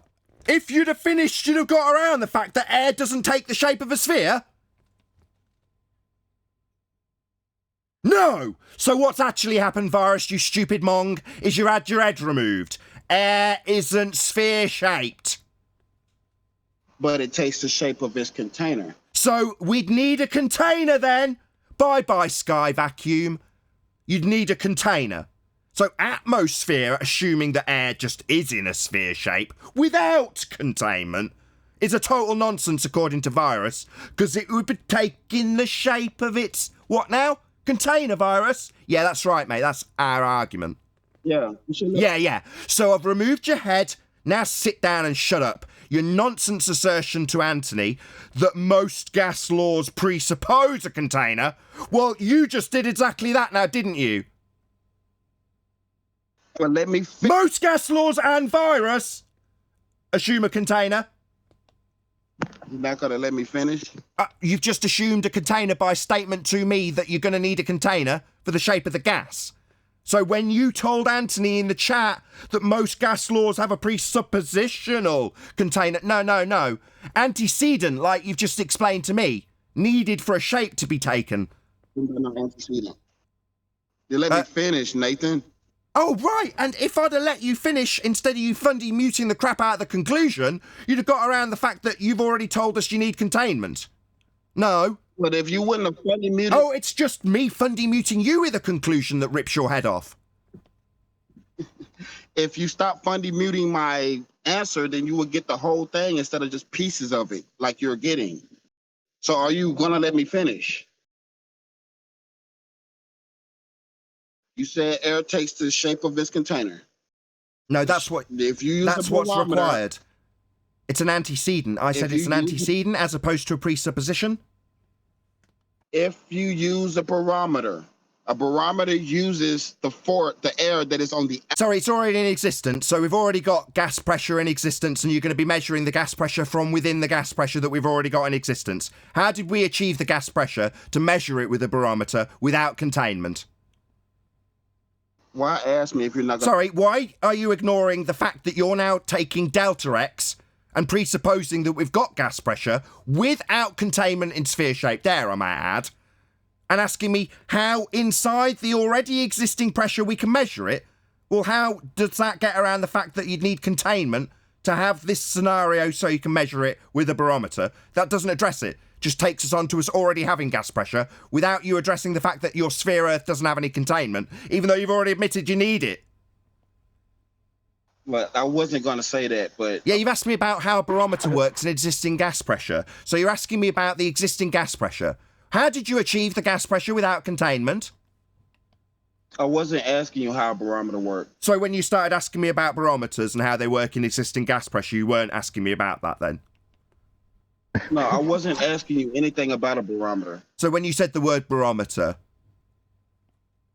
Yeah, I was mentioning something. I wasn't asking you something. Something that measures existing gas pressure, which would require containment. So we're still, regardless of your nonsense that you were going to babble on about with the barometer, that wasn't going to result in a question, was just some nonsense. That tool measures existing gas pressure. We say you wouldn't have it without containment, so who gives a crap? Yeah, gas pressure requires a container, but measuring gas pressure requires a container too. A barometer is a container. Everything related to gas pressure requires a container. What pressure does it measure, the outside or the inside of the container? The pressure that would require containment that you don't have in a heliocentric model. So it wouldn't be measuring anything if this guy... Maybe Fundy mute me. Maybe it's only if I could get to the end of your answer that you're interrupting the conclusion of again. Maybe you want to project that onto me, Virus, straight away. Go on. Tell me it's only because you couldn't get to your answer that presupposes gas pressure being in existence and doesn't in any way address the fact that you're all wandering around without a head? Because you need containment to have this example.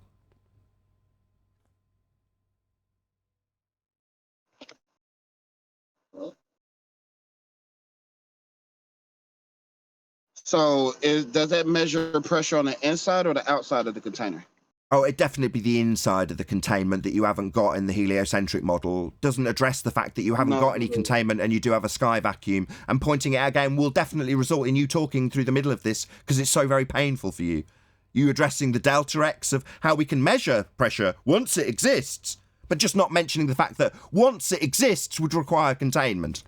So this is benign, it's nonsense, it's delta X that you're asking about. It doesn't address how you get X, that's gas pressure, without containment, given that you've got a sky vacuum.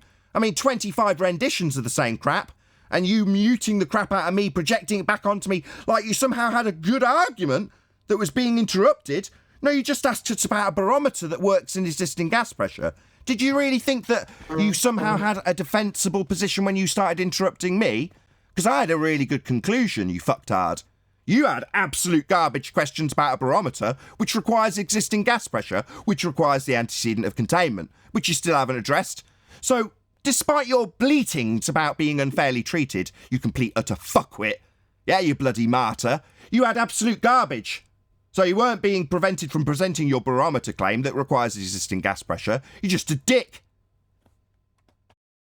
You just told me that a barometer measures the inside of the container, which it So where'd you get the containment from then, for the heliocentric model? Yeah, that's right. You're measuring inside a container. You must have one to have gas pressure. Where's yours? inside the container. Where's yours? Measuring the outside. Where's yours? Of the container. Where's your container around Earth to have gas pressure? Where is it? Let me finish. Let me stutter, because I'm running around without a fucking head.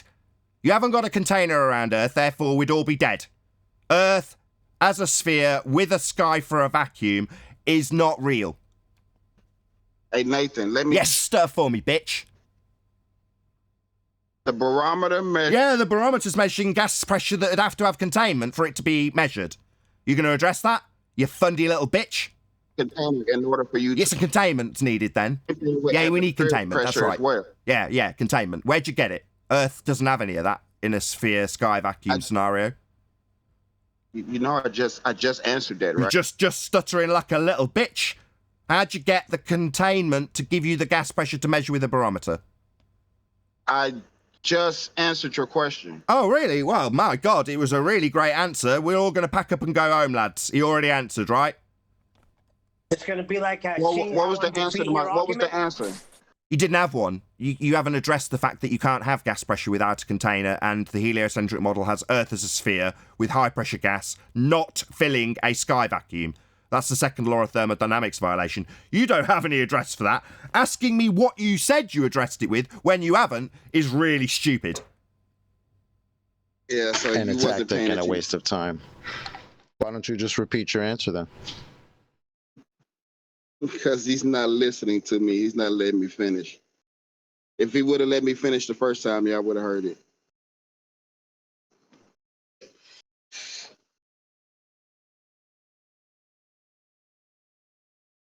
Hey. Make it absolutely clear that I am 100% focused on every single word that Virus now says. Oh, now you're focused.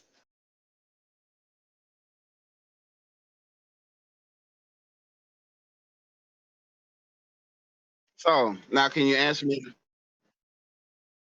When a barometer measures gas pressure, does it measure the outside or the inside of the container? Already been covered. Are you fucking stupid? Did you not listen to me? Are you projecting the fact you didn't listen to my answer? Because I listened to that and answered it, you stupid idiot. I'm giving you a... You stupid idiot. So you lied when you said I didn't listen to something, because I've listened and answered and responded to this shit already. So you're just a fucking liar. Don't lie. I have listened. Don't bleat, you bloody martyr, and lie about what you haven't been listened to on, especially when you've had a response. And you've even contrasted the response already. So, you stupid liar, why are you here? Then why did I just... Why are you here? Are you deaf? To lie? Me, Nathan. Don't mumble. Why are you here? You're just here to lie?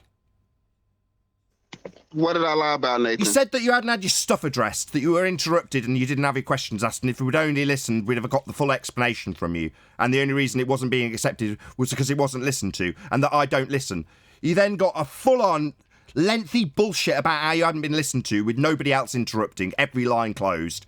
You then, after a short pause, repeated what you'd already said and had addressed. So after a lengthy silence and all the time you needed, all you did was repeat the same thing. So you're a liar. No, you do understand that you... Don't shout at me about what I understand. I understand that I've already heard your claim and addressed it. You told me I hadn't, and my audience, by way of a lie. Then you asked me what you lied about. I've now told you what you've lied about. You said you weren't listened to. It was addressed, and you even rebutted my address to it. Liar!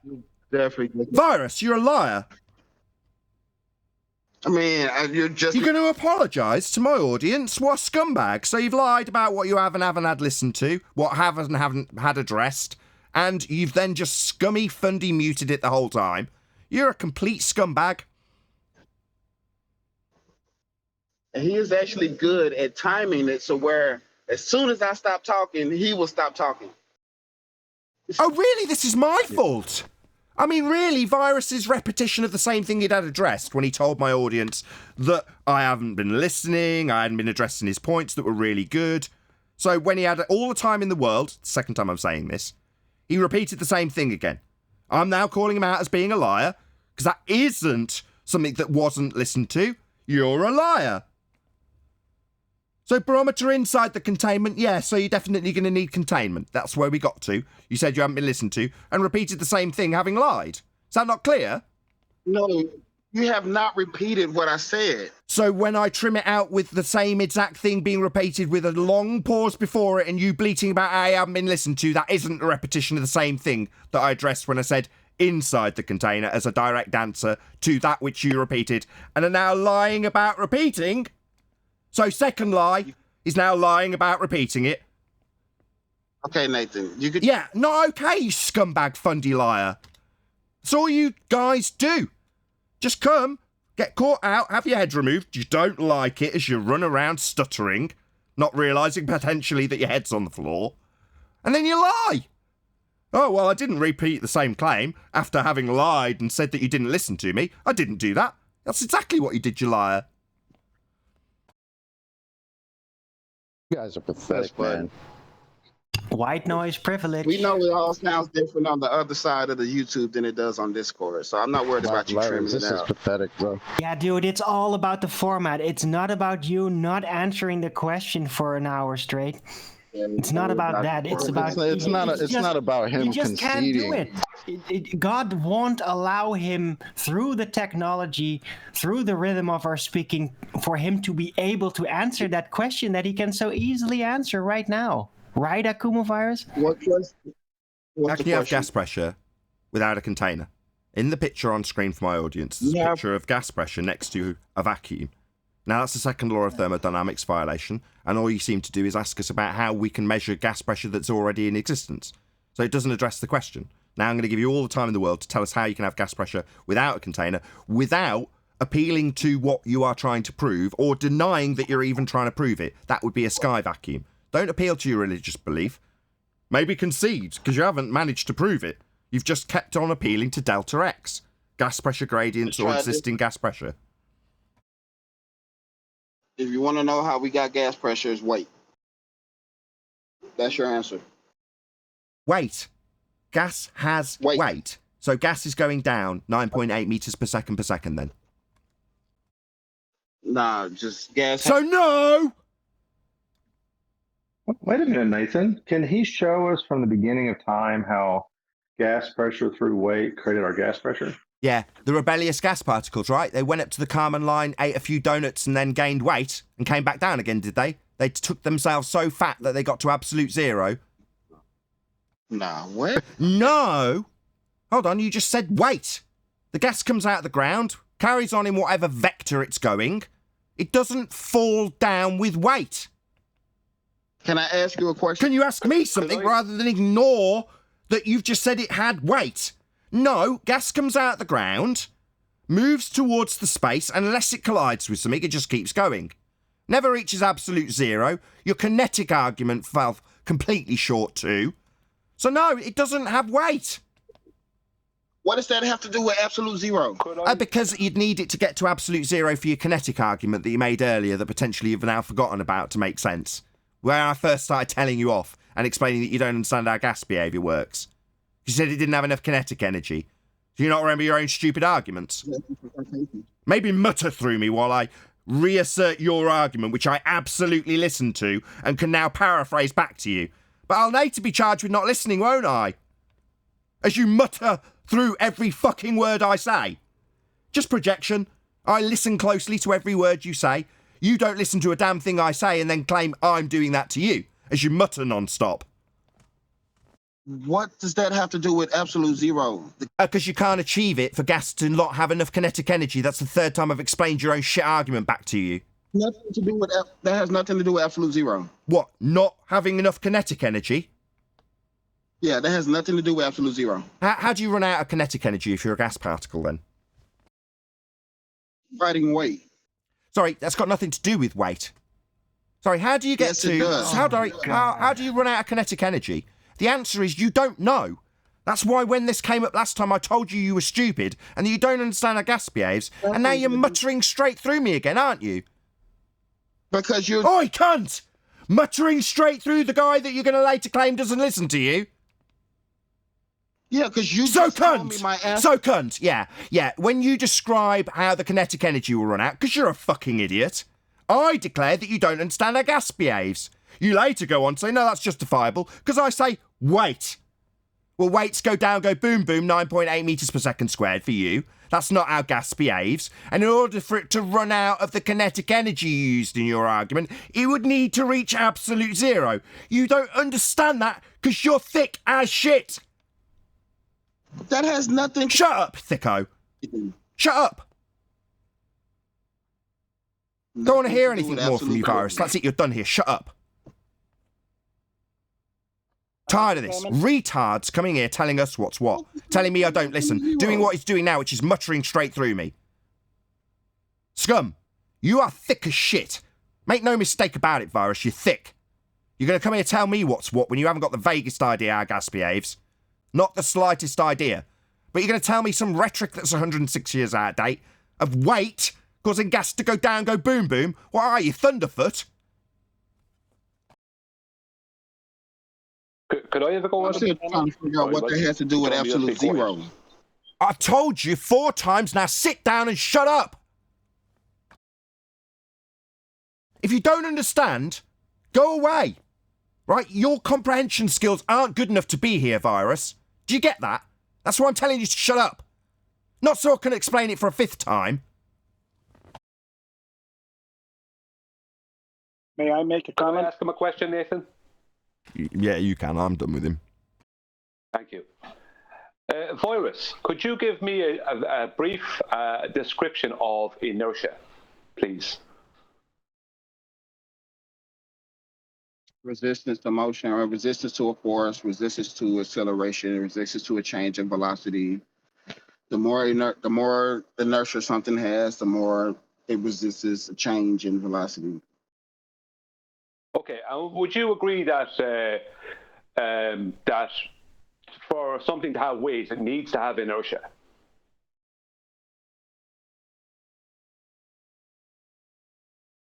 Yes.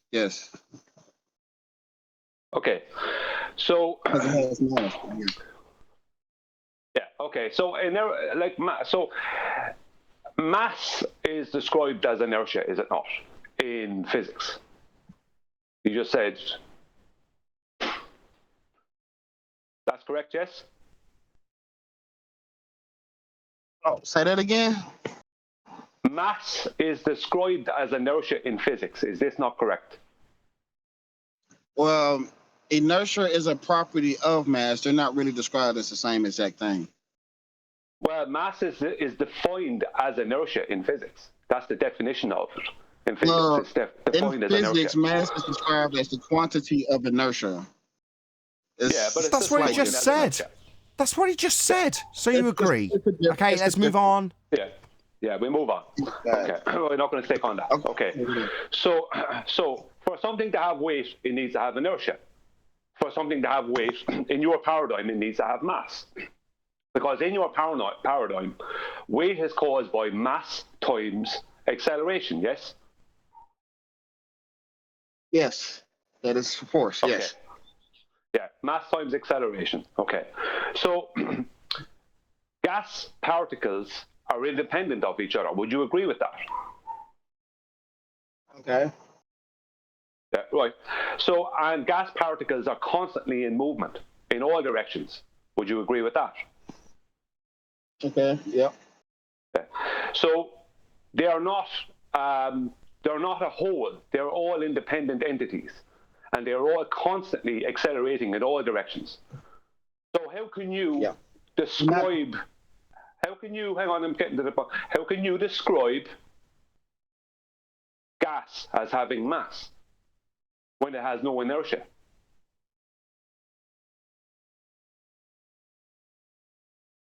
Who says they have no inertia?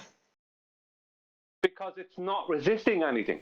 It's moving about in all directions. The only thing that stops a gas particle is when it bounces off the walls of its container or other solid objects or other gas particles. The only thing that stops it is that it's constantly in flux. in all directions. Okay. Gas pressure differential. Can I ask you something? Could you not answer it? Could you I not answer shoot him rather than ask carbon something? monoxide molecule- Could you not a carbon answer? monoxide Hello, molecule up into hello, the air. hello, hello. Can I ask something? That's a question. Now you're getting the answer to that question. I'd prefer you answered him. Do you need the question again rather than starting a new question? Because it's maybe you don't understand the question you're being asked. Do you not understand the Can I question just- you're being? Do you not understand the question Brian? you're being asked, Virus? Can I just talk to Brian? No. You can explain whether or not. Maybe you can paraphrase the question back to us all, so we all understand that you understand Brian's question.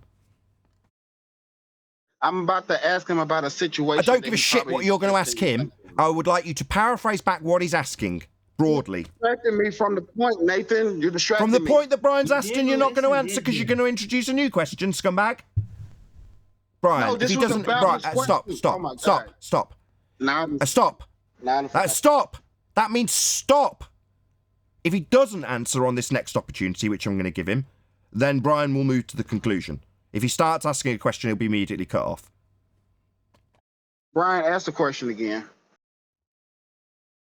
Okay. Gas particles are independent, so they move about in all directions, in all vectors, at acceleration. They are not resisting acceleration in any way, shape, or form, and the only thing that impedes them is when they bounce off the walls of their container, each other or other objects. So, how can gas particles be considered to have inertia and to be considered mass? Okay, so when you evaporate a liquid, that mass doesn't just disappear. It goes with it, the gas molecules. I mean, it continues on. The mass of the liquid doesn't just disappear when it turns into a gas. Please, so you can automatically assume that it definitely does have mass. That's a phase And you can change actually from weigh a gas bond. as well too. Wow. Just A bond fucking is to one stop, bond. bro. Are you serious? Yeah, but Virus, just speaking. Thank you, Chocolate. But Virus, just speaking about a phase change from a bonded to an unbonded phase. We're talking about the unbonded gas phase. We're not speaking about the bonded liquid phase. I did mention liquid. Yeah, that's still what I'm talking about. You think the mass is something that automatically Yeah, but- disappears during a phase change? They don't behave. Liquid and gas don't behave the same. They might both be fluids, but they're both But different in their behavior. But they both still have mass. Where do you think the mass goes to? He's No. asking you. Question is Stop. about Stop. gas, Stop. not liquid. Stop. When you're not Stop. Hello. Everyone else in G+ that's getting irritated, don't. You're just making matters much harder as Virus intentionally tries to frustrate you all by moving the goalposts onto phase change. You've been asked, gas, Virus, gas. What's resisting it? What's resisting gas? Yeah. What For it does to that be mean? described as inertia, that's got to have a resistance to it. So what's resisting it? Oh, nothing. What is gas resisting? Resisting gas? Is what I mean. What do you? I don't understand that question. What's resisting I'll ask the gas? question again, Nathan. What I'll ask the the question a hell? third time. I'll ask the question a third time, Nathan. Virus, gas, atoms, particles, right, molecules, they are independent of each other. They are unbonded. They move about in all vectors at high speeds. They do not exhibit inertia. They do not resist acceleration.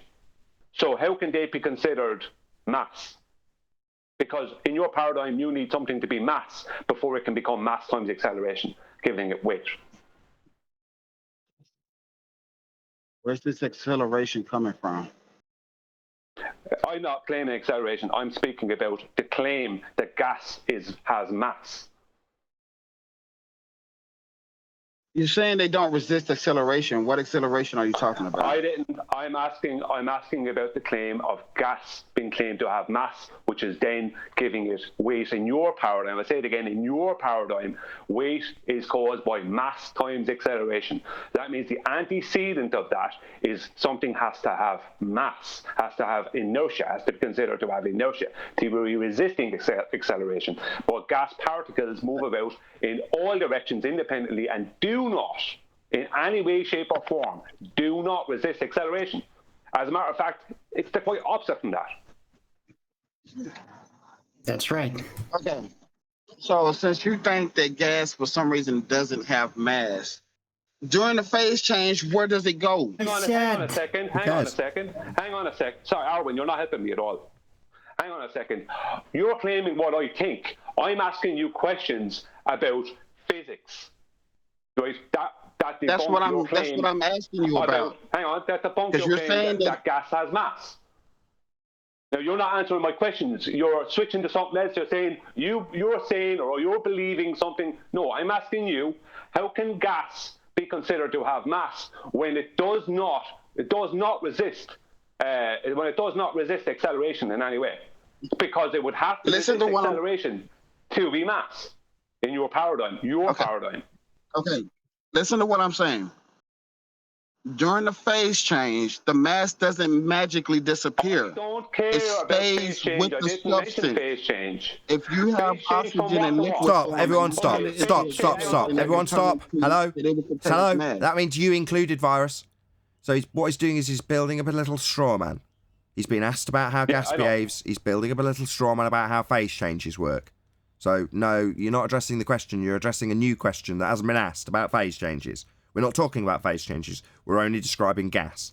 So, you're going to do that 4 more times? Because if so, that's the end. Brian can move to conclusion. Well, can I just have that bit, what he's trying to do there? What he's actually doing there is demonstrate that his definition is purely mathematical.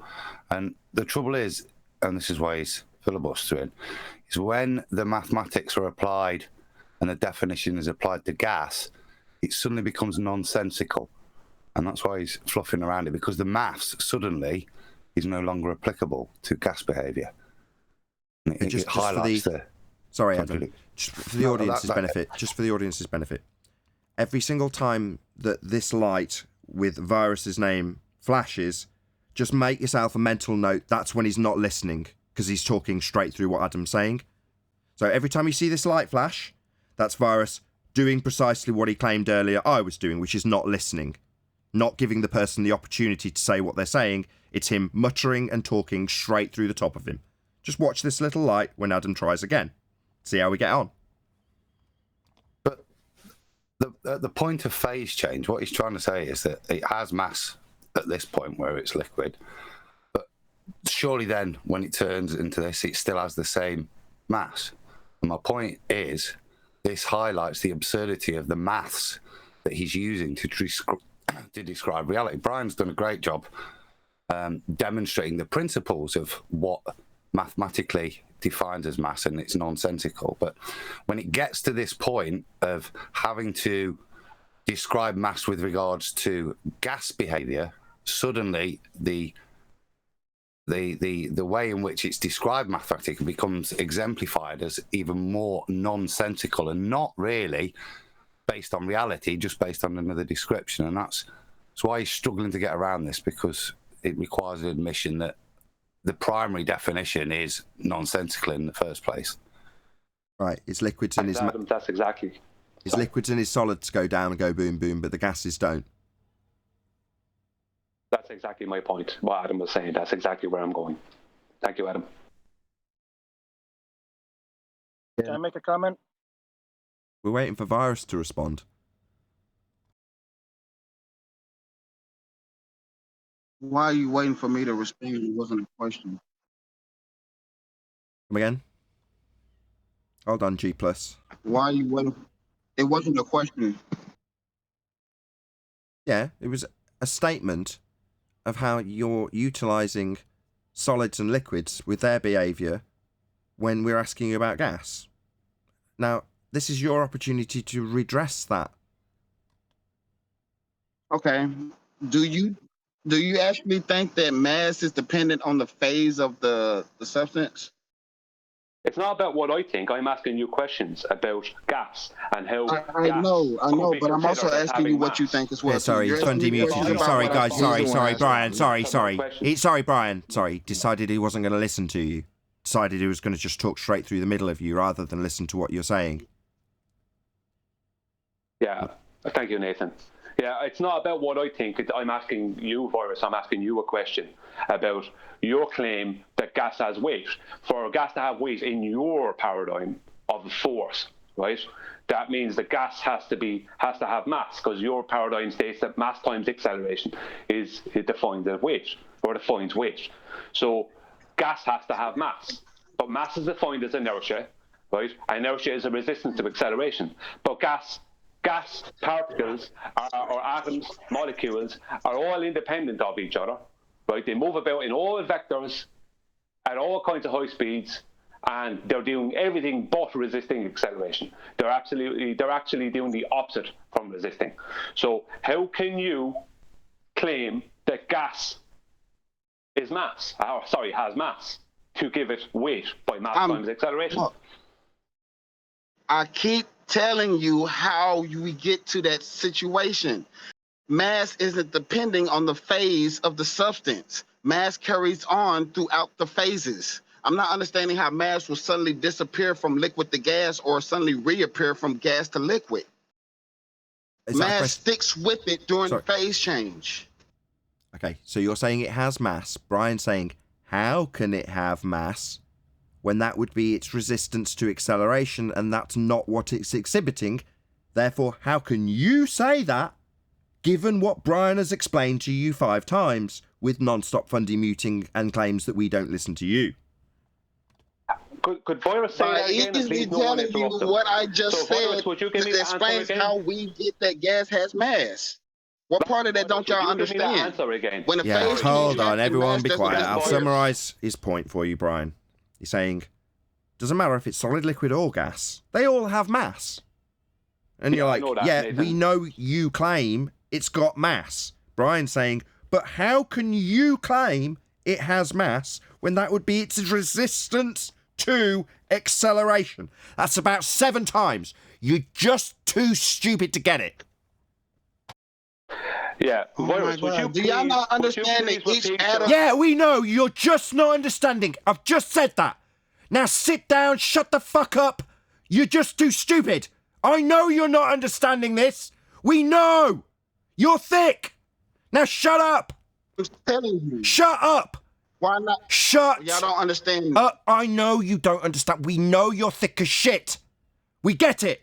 We know we've had to tell you 7 times and ask you 7 times. And all you've done is say, well, I say gas has mass. Oh, really? Yeah, we know. We're asking you about your claim of it having mass. You're just too stupid to get it. I'm telling you how. Y'all are actually being too stupid to get it. Virus. Solids and liquids. Hang on. Virus, hang on. Solids, Arwen, please don't. Solids and liquids have bonded, right? Have bonded molecules, bonded atoms, right? They're bonded. Gas is unbonded, right? And those unbonded atoms, particles, molecules, whatever you want to call them, for different reasons they call it different things, they move about in all vectors at a calculated rate of 700 meters per second, right? In all vectors, not resisting acceleration. So for them to be mass, they need to have inertia, because inertia is a resistance to acceleration. But if they're not exhibiting any resistance to acceleration, but actually doing the opposite, then that means they don't have mass.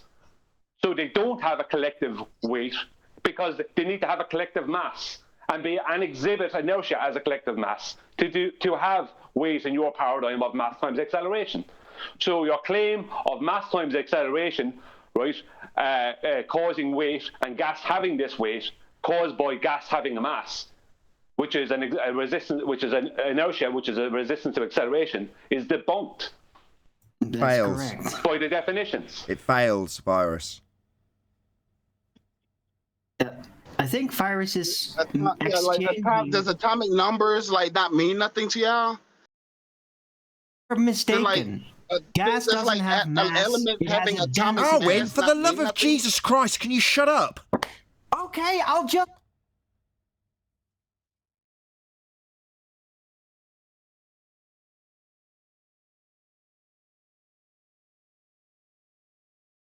Virus, are you going to actually address this? It's been addressed to you about 6 times how you claim with mass fails. Yeah, my bad. As soon as I'm summarising it, you're talking, aren't you? No, I'm listening to you. Keep going. You failed example, Virus.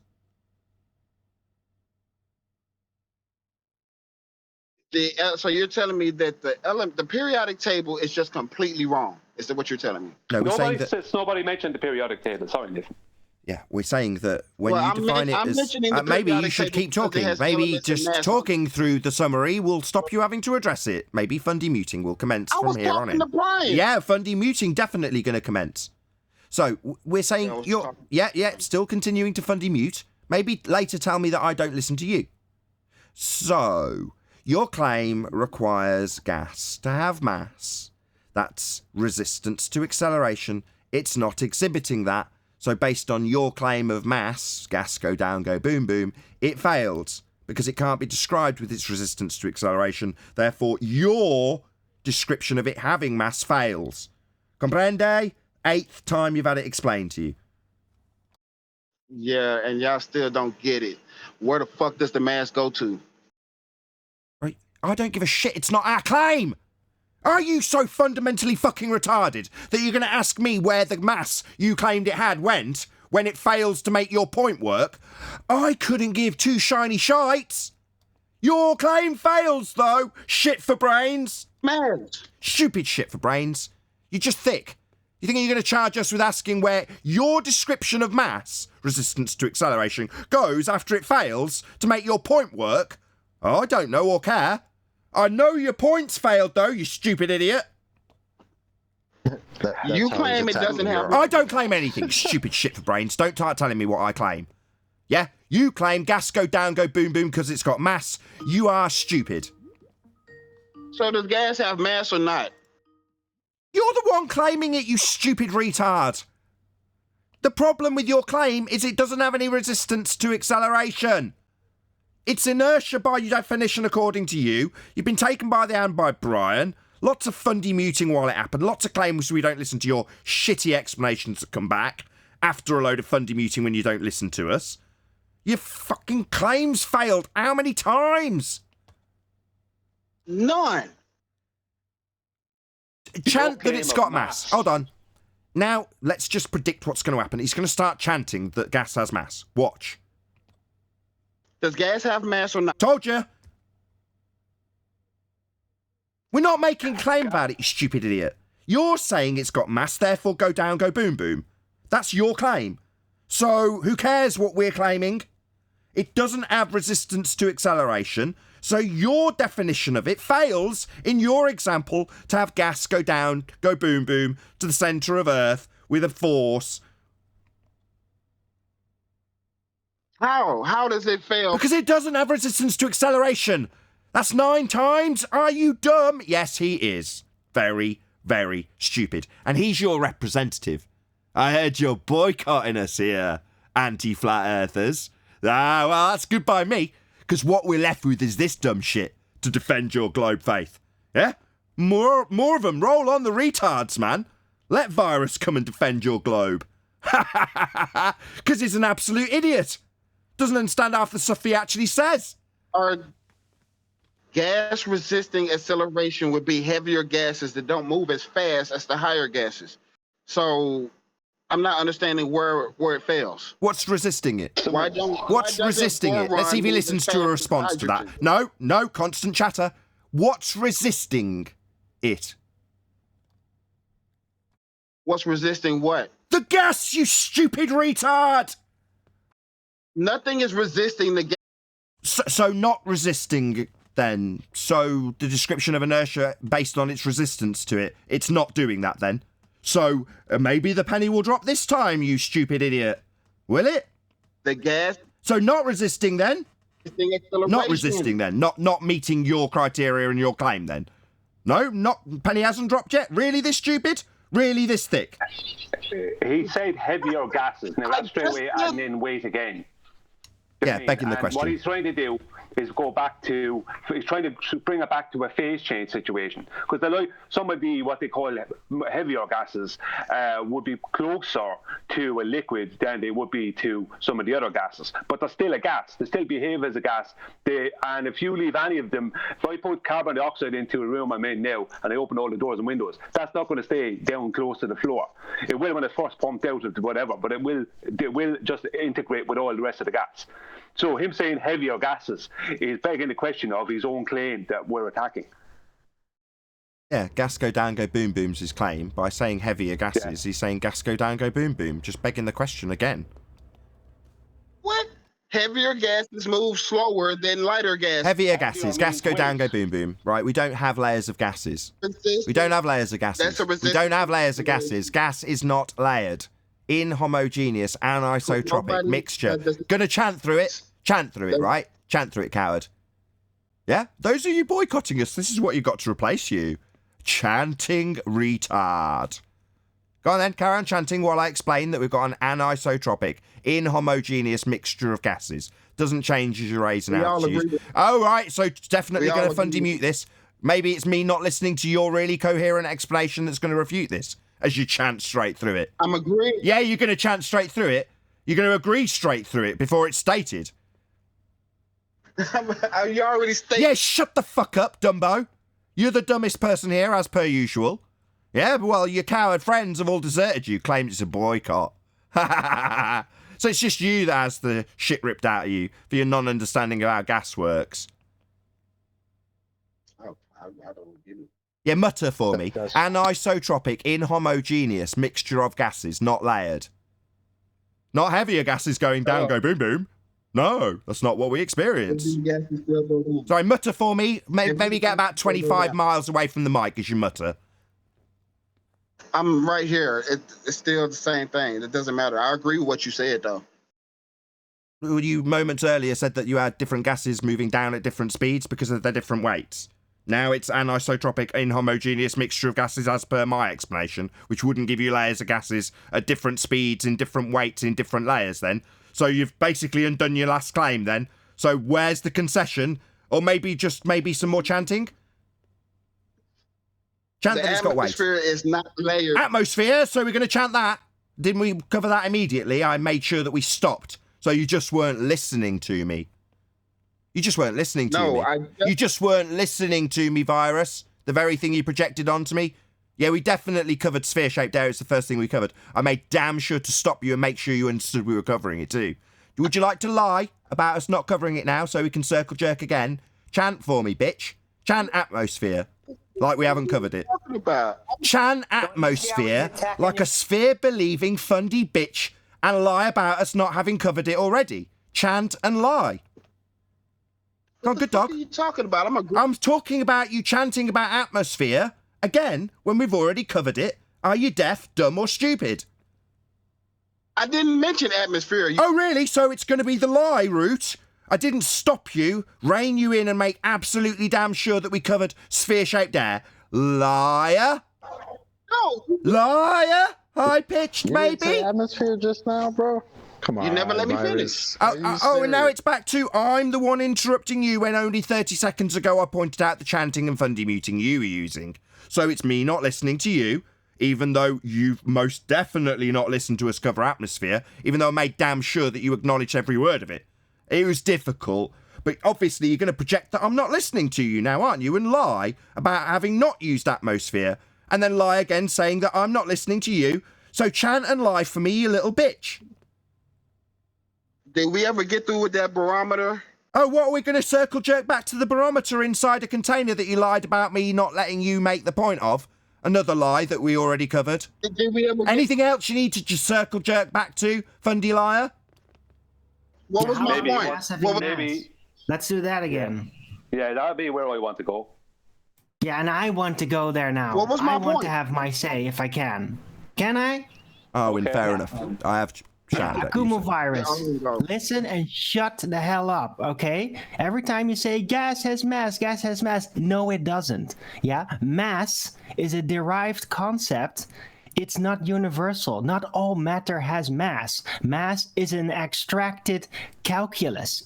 It's an extracted concept. What it actually has is density, and density doesn't abide by the same elements, by acceleration, right? So mass, no, not everything has mass. Only solids and liquids have mass. Gas doesn't have it. It doesn't work like that. It only responds to a local air pressure differential. It does not have momentum. It cannot be pulled, dragged. It can only be pushed around by other gas pressure and container walls. And that's it. Doesn't have mass, only density.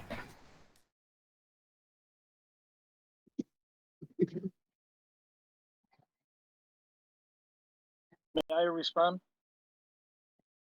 This is awesome. Is that it? A mutter? Or is that all we got out of you as the response? This is awesome. Awesome. That's what this is. I love it. This is great. It's called the truth. Gas doesn't have mass. Okay. Is that's the great. virus going We to should make that a address quote. the whole inertia issue with Put that on a shirt. gas? We should definitely put that on a shirt. Go for that, Arm. You should sell it. You should make some money Yeah, off of it. I will, because You're it's a true. clown. Sorry, that's an ad It's hominem true. attack. Sorry, his argument. You haven't addressed it. You That is just not used an it. ad hominem. And now you're talking straight through me as I point out the logical fallacy that you've employed. So that's an ad hominem attack. I'll just take those words and put them on a t-shirt, meaning that they're stupid. Well, no. He's actually had a full-on argument. You've had 8 renditions of the same argument, and we've pulled apart your claim that requires mass. So, based on his argument, you're just going to tell him you're going to put it on a t-shirt? Like it's stupid? How is that statement stupid? It's not stupid. It's gonna make So why the fuck would you want to put it on a t-shirt? So you know gas doesn't have mass by your explanation and your definition of it. So why are you claiming it, you stupid idiot? That's not true. Don't even. So say how that. does it have it then if it's not got any resistance to acceleration? Who says it doesn't? I just gave you an example. It does. Were you not listening to me, Nathan? What, the one with the homogeneous layers of gases that are moving in different speeds? Nope. When we don't have homogeneous layers Nope. of gases, we have inhomogeneous anisotropic gas virus. Did you not listen wasn't- like you're not listening to me now, chanting through it? Seemed like you chanted I straight through it heard what last you time. just said, Seems like and you're that was chanting wrong. straight through it this time. Maybe you'd like to tell me that I don't listen to your wonderful explanations that don't in any way get addressed. No, I'm Maybe gonna it's tell you that that that's the the problem. Is you explanation was wrong. continue to chant straight through the middle of me before I've taken a breath. Now I'm going to take a breath because I need to or I'll die. Hopefully you won't interrupt in that process. Wonderful. So it doesn't have resistance to acceleration. We've covered that now. I think it's 10 times. At no point did you square away that argument. It just doesn't meet your definition that you need it for it to go down, go boom, boom.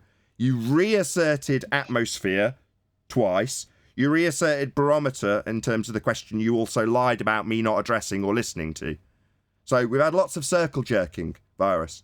You have also used an idea that gases have got different speeds, therefore some of them are going down at a quicker rate than others are going down when you assume their weight.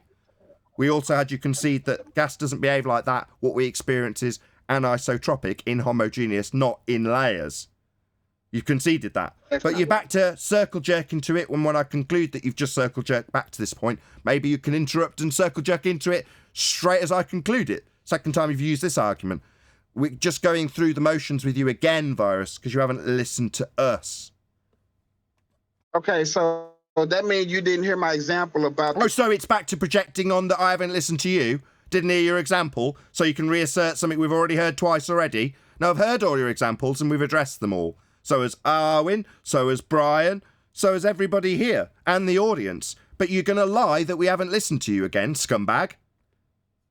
So repeat it to me. Which one? The barometer one about it being inside a container that we definitely answered? Maybe interrupt immediately as I start summarising every argument that proves you're a liar. Gonna Fundy mute that when you've just asked me to do it?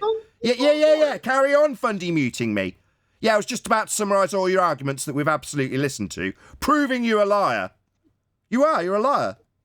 You want to circle jerk for the second time on all these arguments. We've already addressed every one of them. You haven't listened to our arguments. You've definitely projected that we don't listen to you, though, eh? Talk about all your arguments. I've definitely addressed every single Mutter like a little bitch. We've heard all your arguments. You're just lying.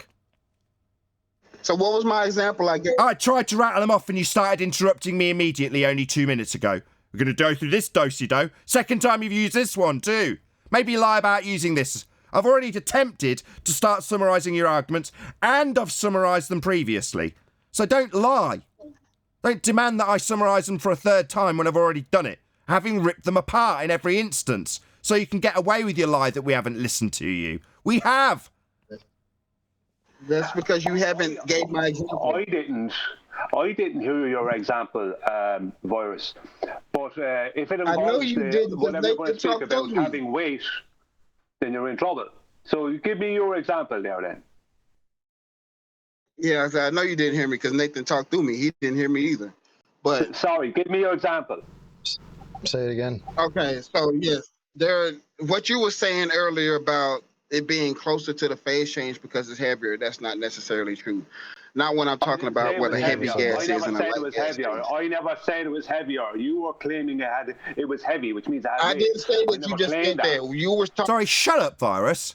You've just projected your argument by way of burden of proof reversal onto Brian. He's now explaining that wasn't the case. You were claiming weight. So what, as he points out how you're just a scumbag, reversing the burden, you're going to talk straight through him? No, he's stopping you because you're a scumbag. That's not what he said, it's what you said. No. Yes. Thank you, Nathan. What I said. He claimed weight. Shut up. That means shut up. Interfering with Brian's absolutely justified interruption as you claim he said it's something he hasn't. Now shut up. Thank you, Nathan. What I said was that Virus was trying to equate more dense gases with a phase change to a liquid, right? But that doesn't change them being gases. Shut the fuck up! Virus, what is your malfunction? Whenever somebody pummels the living shit out of you, you feel that it's what, a self-defense mechanism? Just blart through every word they say? You just said... Shut up! What part of this don't you understand? He's wrong about... Shut up! He's in the middle of saying something. You've projected your claim onto him. Now, after being interrupted, totally justifiable by Brian, you're going to shut up. Thank you, Nathan. Yeah, my point is that Virus was trying to bring the argument back to a phase change argument by talking about more dense gases. But more dense gases are still in the phase of gases, so they still behave as gases. They still do not resist acceleration. All those little tiny gas particles do not resist acceleration. And for something to resist acceleration, it needs to have inertia. So them not resisting acceleration, I don't care if it's carbon dioxide, I don't care if it's helium, they're not resisting acceleration. So that means they don't have inertia. They don't have inertia, they can't be considered mass. They can't be considered mass, then they can't be mass times acceleration. They can't be weight. They can't have weight in his paradigm of what weight is. It's 11 times. I was going to repeat that word for word until I got interrupted. I was going to repeat that word for word. And I was going to address that until I got interrupted. And that's exactly what I was saying that you were saying. I wasn't saying anything different. God. That I claimed something about heavier gases. I never said the word heavier gases. You said the word heavier gases. Heavy. I was talking about you responding to me. I didn't say anything about you claiming heavier gases. You mentioned me in the word heavier gases. But meanwhile, gas doesn't go down, go boom, boom. It fills the space, so space is fake. Gas would fill it. It's not resisting anything. It's just going to follow whatever vector it's got into whatever volume it's got. So we wouldn't be breathing if the sky was a vacuum. It's the end of the argument. It's not going down, go boom, boom. It's not got mass. It presses in all directions until the pressure is equalized through container walls. Can I make a comment on that, the only thing that please? can manipulate that is temperature. Sorry, Neil. Sure. Yeah, space is fake. Go ahead, Bryce. What have you got to say about that?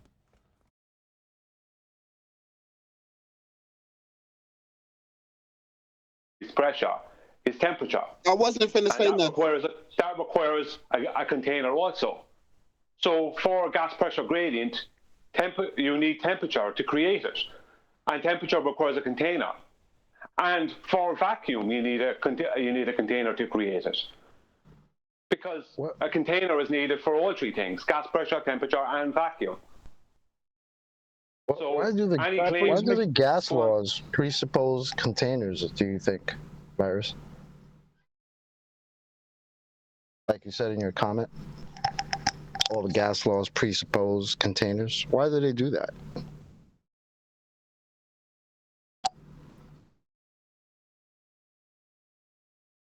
Sorry, man. Y'all ain't listening to me, so. Asking you, based on your comment, you said most gas laws presupposes a container. Why?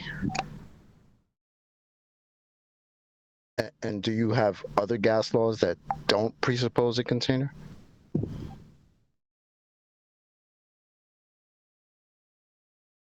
And don't ask me now that y'all ain't listening to me, bro.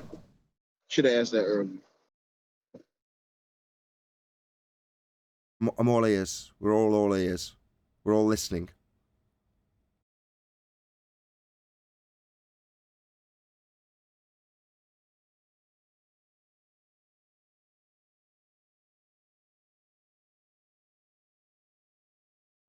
Would you suppose? I tried to explain it earlier, man. Y'all wasn't hearing it, so.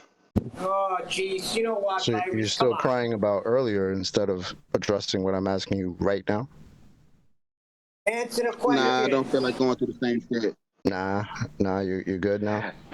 He's pulling out the violins, Chocolate. He's pulling out the violins. Let me go get a Kleenex. No problem. No problem. So we can't have gas pressure without a container. It's a necessary antecedent. That's why it's in all the gas laws. It's there for a reason, because it's required to be there. If it wasn't required, it wouldn't be in the law. There'd be no point in it being there if it wasn't needed. It is needed. It's there in all those gas laws now, isn't it? The V, the volume of the containment that the gas would require to be at pressure. So without the container, there can be no pressure. So the sky vacuum's fake, space is fake. Everything that's claimed to take place in that area, that region, is also fake. Satellites, space travel, moon visits, all fake. You can't even calculate gas pressure without a container. Why they brace against it so much? Because it's over. It's done. But he himself said earlier that gas takes the shape of its container. Yep, I heard him. But that's weird because Earth doesn't have a container. So yeah, if you was gonna pay attention to my example with the barometer, then you would have known that barometers read what's on the outside of the container, not on the inside. Outside of the barometer's container. But the gas pressure it's reading, how was that achieved without containment? As per the heliocentric version, as per the Fundy interruption of the question, as per the Fundy muting of the question that's coming your way. So, the barometer, I'll start again. How can you have the gas pressure in existence to measure with a barometer if there's no containment? Very simple. It measures what's on the outside of the barometer. Just covered that. Did you not listen? Maybe project that I didn't listen to you when I've just said, yeah, on the outside of the barometer as a container, but it's measuring existing gas pressure. And we're saying, how can we have existing gas pressure to measure with a barometer on the outside of the containment of the barometer if we haven't got containment for the gas pressure? So this is the third rendition of his shitty barometer claim that he didn't listen to the rendition and rebuttal to. It's come 3 times. I've just given the third rendition of the rebuttal to that. And total stony silence. Can I finish it?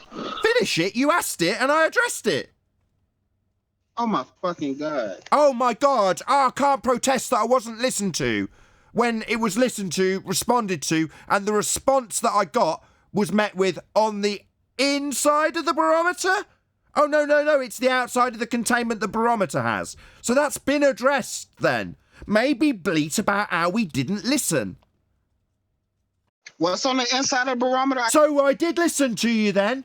We're not talking about the containment of barometers, though, are we? We're talking about the nature of reality, rather than the nature of man-made barometers, you complete clown. You just showed that. So we're not talking about man-made barometers. I'll say it again because he ignored me.